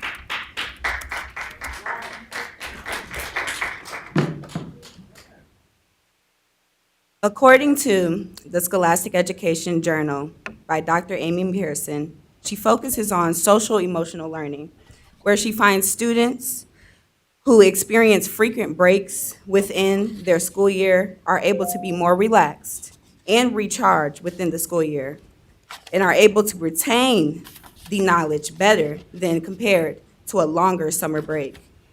Therefore, our students, if they're having issues, they come in, Miss Brown, Mr. Jones, Miss Reppin, Miss Daniels. We need to work this out. They want to have restorative circles to decrease the problems in our school. So therefore, our problems do not escalate. We talk things out. We work things out together, because we know we are the pride of the South Side, and we have to show that, which is why we are here.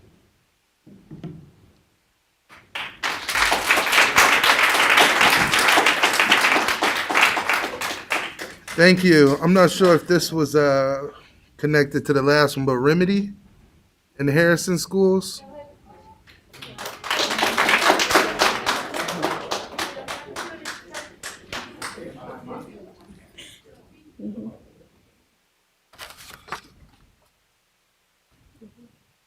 My name is Remedy Collins. I'm in 6th grade at Harrison Community Learning Center.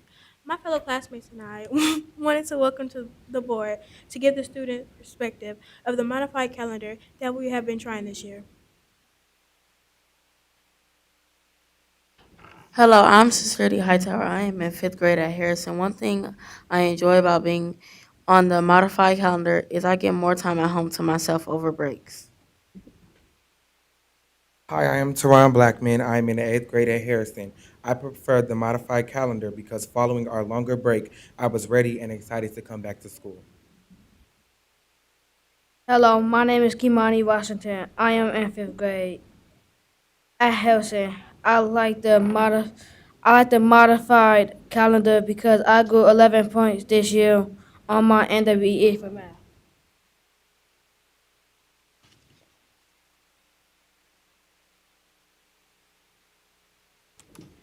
Hello, I am Sashana Diggins. I am in 7th grade at Harrison. I prefer the modified calendar because I am more focused in my classes.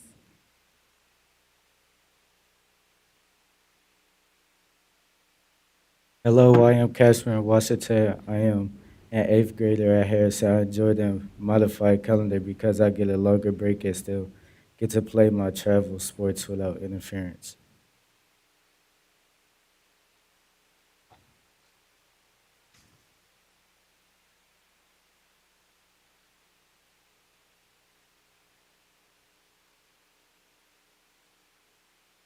For these reasons, we would like to stay on the modified calendar and encourage others to have an open mind about it.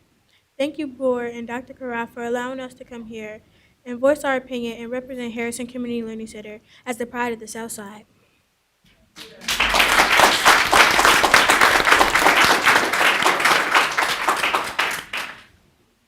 Thank you.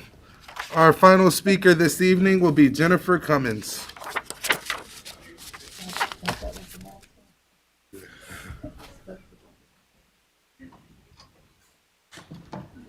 Good evening, and thank you for letting me speak. Not only am I speaking on behalf of myself, but I have 3 teachers who weren't able to come tonight that asked me to speak for them. From Jenny Smith, she is a special education teacher at Harrison. Teachers are leaving my profession at an alarming rate, and the mental health break, the modified calendar, provides that to us and was well needed. From Keshana Russell, a TA at Harrison Community. I remember years ago when the district first talked about changing to a modified calendar, I was completely against it. I was okay with things staying the same. Fast forward to now, when HCLC participated in the modified calendar pilot program, I was still kind of skeptical of the change because the unknown can be challenging and scary. However, as an educator in an ED classroom, the 2-week fall break was very much needed for the staff and students.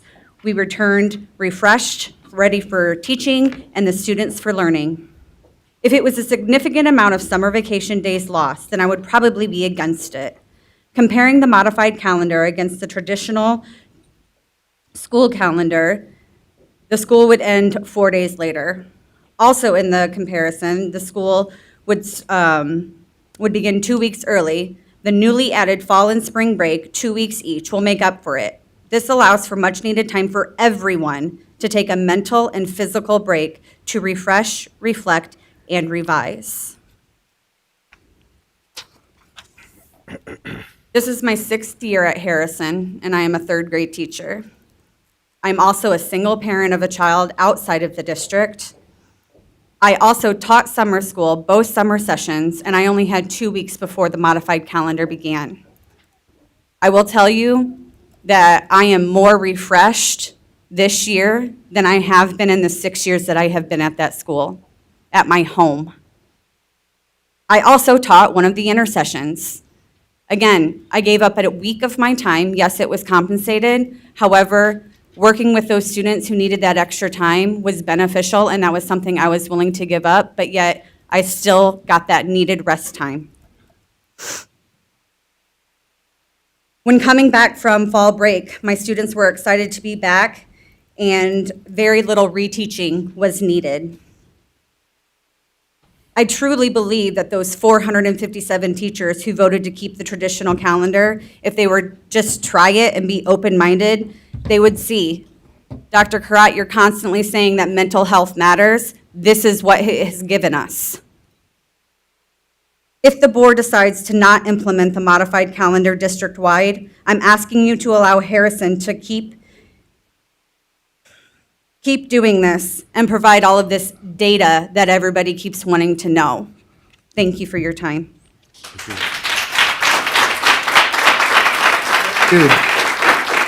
Thank you to all the speakers tonight. We now have response to audience presentation. Dr. Karat. Thank you, President Wilson. What I'm going to do, actually, Excuse me. you have another speaker? Excuse me. I had signed a card to speak. Yeah, I think the cards came late. I'm sorry. I didn't get any other cards. Okay, do you mind if I speak? Please do. I'm sorry? Go ahead. 5 minutes. Okay, thank you. Hi, my name is Amaya Vasquez, and I am a junior at Bridgewoods High. I'm here to discuss the end of Governor JP's end of relief and District 150. What is being done here is illegal, and you know it.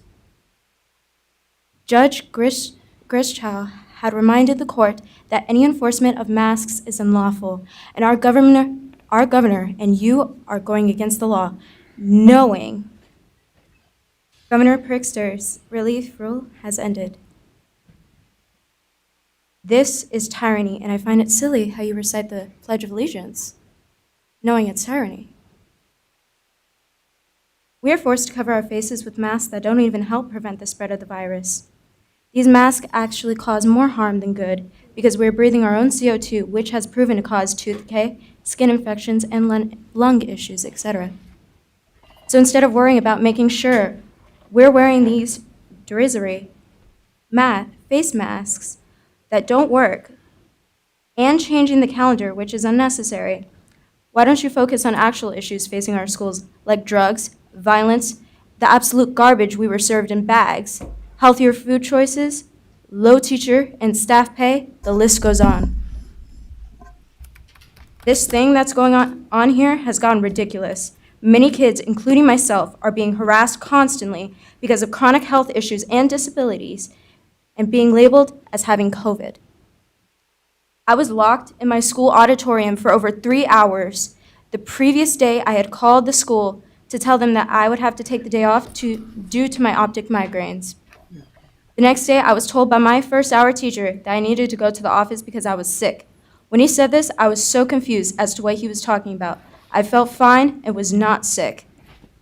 When I got to the office, they told me that I was listed under COVID and put me in my school auditorium by myself as if I had the plague.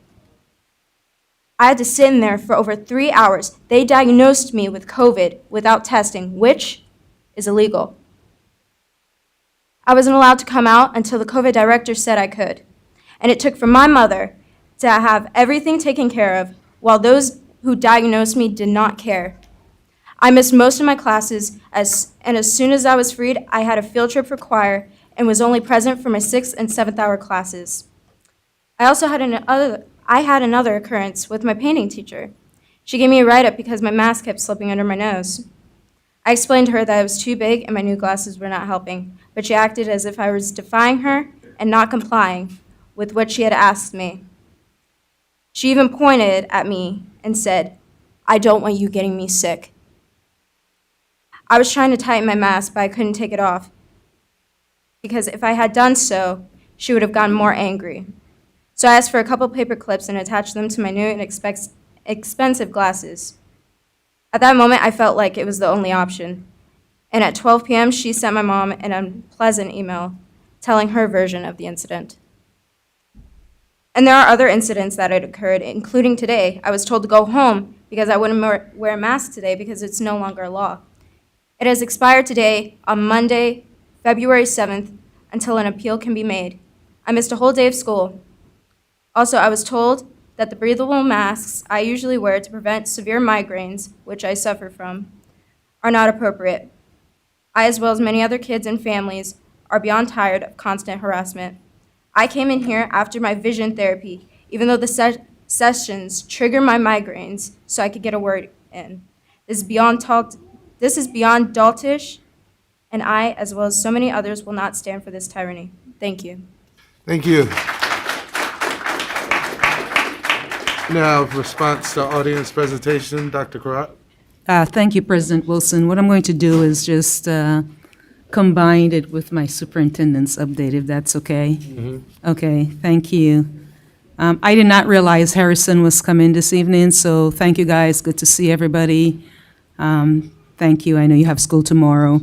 So I'll start off by saying thanks to everyone who spoke. I believe there were about at least 16 individuals who spoke. Thanks for sharing your ideas and your opinions. I respect each person's ideas and opinions always. We respect each person's ideas and opinions always. And my job as superintendent is to provide recommendations regarding moving our district forward. And I do understand that we will not be able to make everyone happy all the time. And it was the comment from one of the teachers at Harrison, when we talk about the why behind the proposed recommended change, it's all about mental and physical break. It's all about mental and physical break for all of us, staff and students. So, as I switch over to my superintendent's update, again, thank you, President Wilson. Thank you, board. First of all, I would like to say, Ms. Seipel, since I kind of switched on you, if you can show the two-tiered schedule. Here is the two-tiered schedule on the screen for the upcoming school year. The two-tiered schedule is all set to go for the upcoming school year. It is the pre-pandemic schedule. Some may have referenced some additional incentivization that we're having, and that's, again, to provide buffer for us. So we are definitely ready to go. So I just wanted you to see it. It's the same schedule pre-pandemic. So, and just to give the assurance that this will be our schedule for next year. All of our high school schedules, all of our schedules have been customized for that. So thank you, Ms. Seipel. You can put the modified calendar schedule up now. And so I'm pivoting now to modified calendar, and I just want to say, again, this is all about tackling root problems and providing solutions. Otherwise, I referenced at the last board meeting, we will continue to get the same results. So the modified calendar is an opportunity. It's an opportunity to make adjustment by moving 2 weeks that will have a positive change on our culture, on our climate, positive on our social, emotional, learning and environment and relationship, and ultimately have a profound impact on student behavior, which also is correlated to improved academics. We're not necessarily going after academics for a modified calendar, but we believe over time, with the intercession, we will see it. All of the research that we have seen time and time again with the modified calendar that has been adopted by districts, they wanted the social, emotional, the mental health breaks, the physical break. That's what they wanted. They were not really going after academics, and I think we made that very, very clear. So you heard Harrison, which was a pleasant surprise, under the pilot of Principal Daniels. And so out of the 5, just here's an example, and here's some continued stats. Out of the 5 K-8 buildings, we have 5 kindergarten through 8th grade buildings, and they're very similar in terms of demographics. Harrison had the lowest office discipline referrals with 217 referrals for the first semester. The next building had 841 referrals. And then you go down the line, and then the up to 1,053 referrals. So when we talk about the breaks impacting student behavior, a perfect example on the data, again, Harrison has been significantly reduced. And likewise, so that was office discipline referrals. For school suspensions, it showed a similar trend, with Harrison at 21 out-of-school suspensions for first semester. The next building is at 77 suspensions, and it goes all the way up to 100, another school, 132 out-of-school suspensions. So again, this is for first semester, and it's apples to apples. We're not doing pre-COVID or during COVID. This is cleaner data. And we've always said from the very beginning that the calendar allows for rest, and rest, that's what we're going after throughout the school year for students and staff. Opportunities and on and on. It reduces the summer slide, summer learning loss, decreasing this student discipline. It improves in the culture of the school. And you heard about, burnouts and tears. I heard that also as a phrase that came out from one of our speakers. And that will help, those frequent breaks will help eliminate or minimize or reduce these burnouts and tears from our staff. It's interesting. I've heard the teacher survey referenced about 3 or 4 times. And I remember at a last board meeting, and President Atkins Dutro mentioned to me, we talked, and he said, Doc, I'm not going to say anything because regarding the modified calendar, because it's 50-50, 50% of my team want it, and 50%, they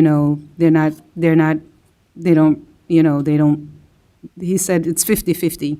So he said, I'll just, remain quiet. But he said, I spoke to Knoxville, they're in a balanced calendar, and they definitely don't want to go back. They are not, that they want to stick to that calendar. Valeska wants to stay on that calendar as well. Harrison, the union rep, was adamant they want to stay on that modified calendar. So the question is, why? Why don't they want to go back? We have 3 buildings that are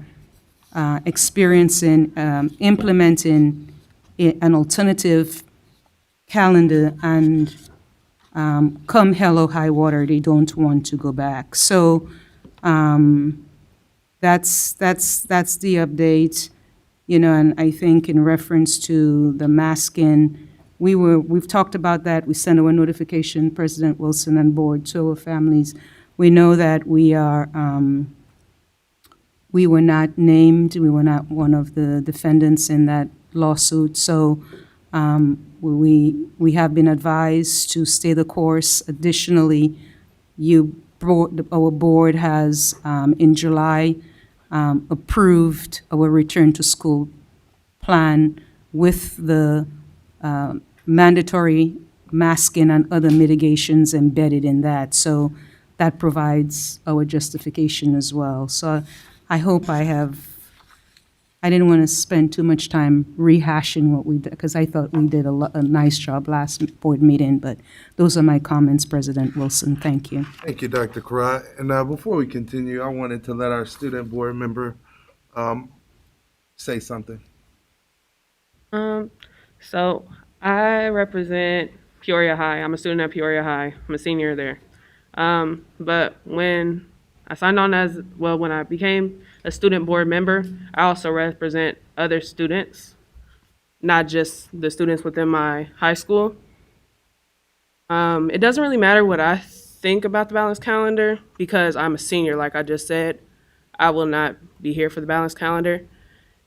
But I'm also I'm a teacher's aide, a student's version of a teacher's aide during one of the class periods at my school, where I do help with kids who are juniors, not seniors. So that's basically where I'm getting most of my information, besides when people do come up to me thinking that I have a voting role on. I don't. Okay, Peoria High, I don't. There are people on both sides. My biggest thing isn't really with the dates, I would say. It was what I've already talked to Dr. Karat about, which is, for one, the temperatures within the school, because when you change the dates, you get hot and you get cold. You already get cold. I think we've seen that last week, this week. But I don't know how it is in other schools where at Peoria High, if it's cold outside, it's cold inside. If it's hot outside, it's steaming inside. That's one of the things we talked about. She said that we would focus on that as well. You just said that academics wouldn't be a spotlight, like this wasn't to target academics, but it's supposed to help academically as well as with social emotional learning. So I think we should focus more on academics too, as well, not just with that balanced calendar. And I get that we are in different times, but adding a new element to already hard times is going to make it even harder for some students. I don't know exactly how it will impact students because it has not happened, but it will. And if the academics aren't spotlighted, then that should be something that is spotlighted. I feel as though Peoria High is like a median between how academics go with Manual and academics go with Richwoods. There was a statement said earlier that Richwoods is better with STEM and things. One of the biggest reasons with that, and one of the biggest reasons with the difference in ranking between Peoria High, Manual, Richwoods gets all of the AP classes, the IB classes, the enriched classes. We get like a median. We, as in Peoria High, get like a median between those. At my school, we cannot get the highest rank, Latin rank. Currently, right now, the highest you can get is a magna cum laude.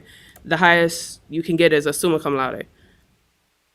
We can't get that because of the way that our academics are. We don't have as many things as Richwoods does. And I don't know exactly how Manual is, but from what I know from the student board member, it's close to or less than Peoria High. So I do believe that academics should be spotlighted. They shouldn't just be passed over. And it's okay. And the responses from students and parents shouldn't be overlooked. And when the teachers do say things like they're told that they don't understand the modified calendar, or they don't know what they're talking about, that's really bad to say. And then us students see that, because if they don't know what they're talking about, why am I listening to them? It should be a thing between you're trying to pass this, or we're going to take a vote about it. We should also support each side. That's my biggest thing. Whatever happens here tonight, it happens. It's how you respond after that fact and how you deal with your students after that fact. Because the biggest thing in a school district is what? Students. You're here because of students. Students. So if this is passed, you need to reassure your students who were afraid for this to be passed. If this isn't passed, you need to reassure your students who wanted this to be passed. No matter what you think, it's about the students. And that's who I represent, is the students. Focus on your students, no matter what happens here tonight. Point blank, period. Thank you. Thank you. We are now at item number 9, approval of minutes for January 24th, 2022. Is there a motion to approve? So moved. It's been moved and seconded. Madam Secretary? Mrs. Costick? Mr. Claus? Aye. Mr. Murphy? Aye. Dr. Rankin? Aye. Mr. Shaw? Aye. Mrs. Ross? She said yes. Call the roll for the minutes. Aye. President Wilson? Aye. 7 ayes, motion carries. Thank you. Item number 2. Give me 1 second. Already did the superintendent update, right? Okay.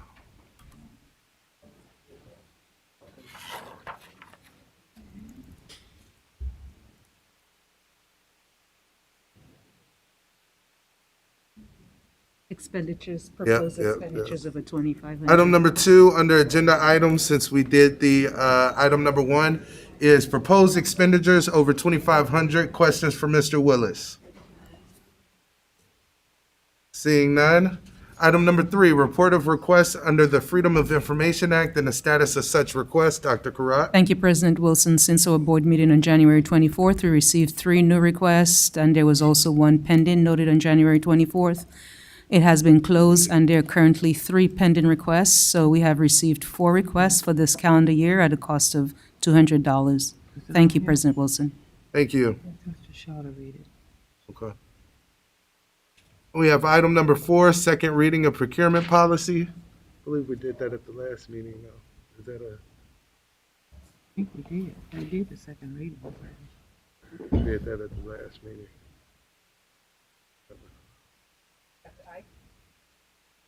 The procurement policy, second read.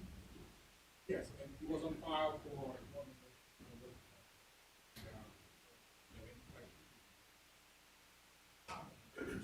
Be as an action item. Oh, okay. As an action item. Anybody have any I thought questions? we said yesterday.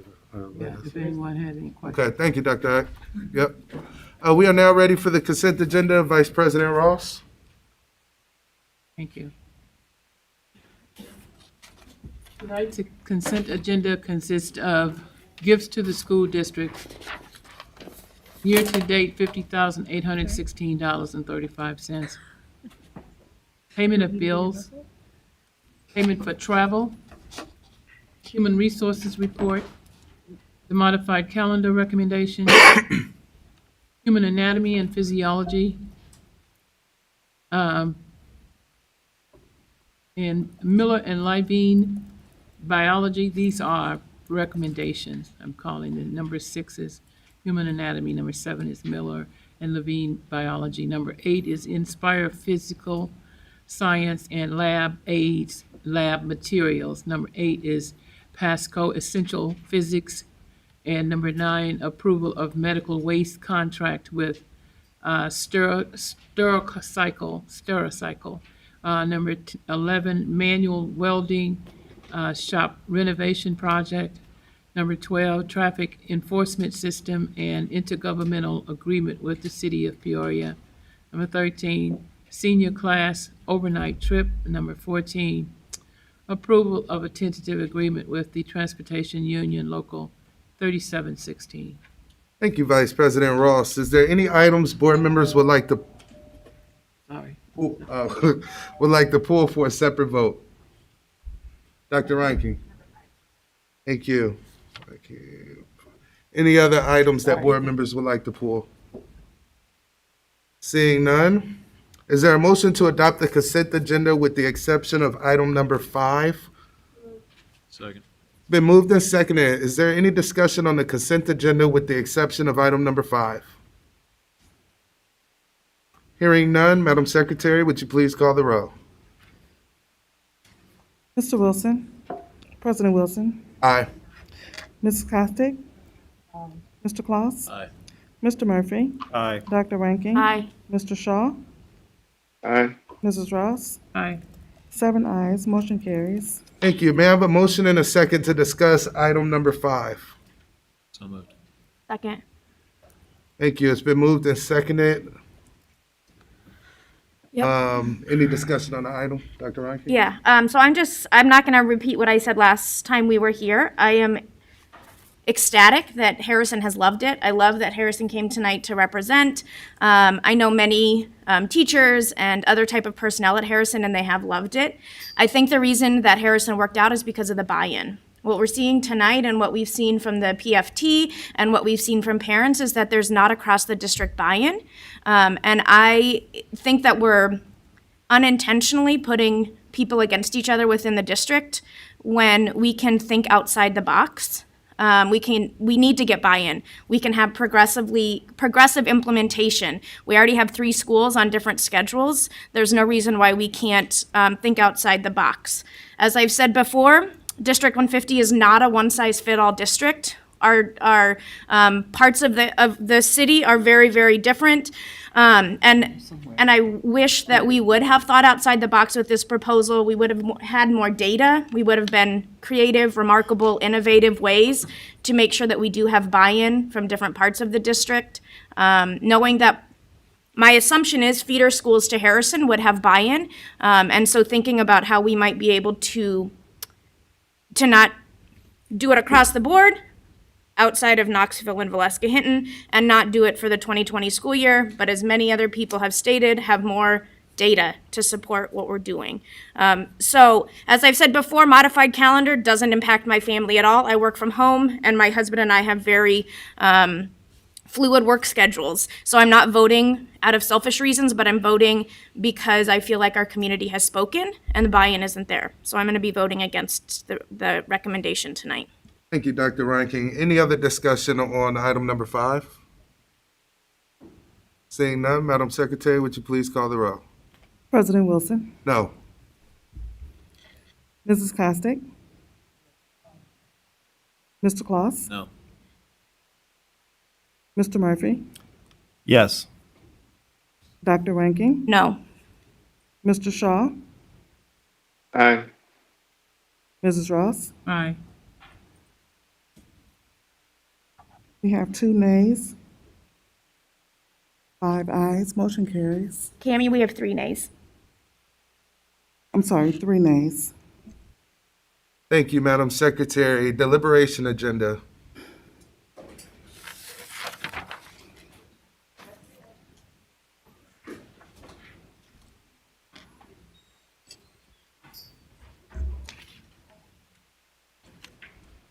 Deliberation agenda, item 15, expulsion with the expulsion to be held in abeyance. The proposed action is that the Board of Education approve expulsion with the expulsion held in abeyance listed on the report dated February the 7th, 2022, be approved as presented. Second. Item 16, expulsion, the proposed action. Yeah, Hold on, I'm sorry. Madam Secretary, I'm sorry, was there a motion? it's been Yes. moved and seconded. Aye. Mr. Claus. Aye. Mr. Murphy, Aye. Dr. Ranking, Mr. Shaw, Aye. Mrs. Ross, Aye. President Wilson. Aye. 7 ayes, motion carries. Item 16, expulsion. The proposed action is that the Board of Education approve expulsion listed on the report dated February the 7th, 2022, be approved as presented. Second. Madam Secretary? Mrs. Costick, Aye. Mr. Claus, Aye. Mr. Murphy, Aye. Dr. Ranking, Mr. Shaw, Aye. Mrs. Ross, Aye. President Wilson. Aye. 7 ayes, motion carries. Item 17, revocation of expulsion held in abeyance. The proposed action is that the Board of Education approve revocation of expulsion held in abeyance listed on the report dated February the 7th, 2022, be approved as presented. Second. Madam Secretary? Mrs. Costick, Aye. Mr. Claus, Aye. Mr. Murphy, Aye. Dr. Ranking, Mr. Shaw, Aye. Mrs. Ross, Aye. President Wilson. Aye. 7 ayes, motion carries. Thank you. Presentations and suggestions by board members. Reports from board committees. The Parent Teacher Advisory Committee for February has been canceled. Our next meeting will be in March. Thank you. Any other? Yep. Policy is on the 16th at 3:30. Okay. Policy, procurement, meeting, discipline. No procurement. feel like I'm missing one. Procurement, Building? procurement and building. Okay, Yeah, building. we said, there's no procurement set up yet. Buildings, we had to reschedule, it'll probably be later this week. Okay. Thank you. May I have a motion to adjourn?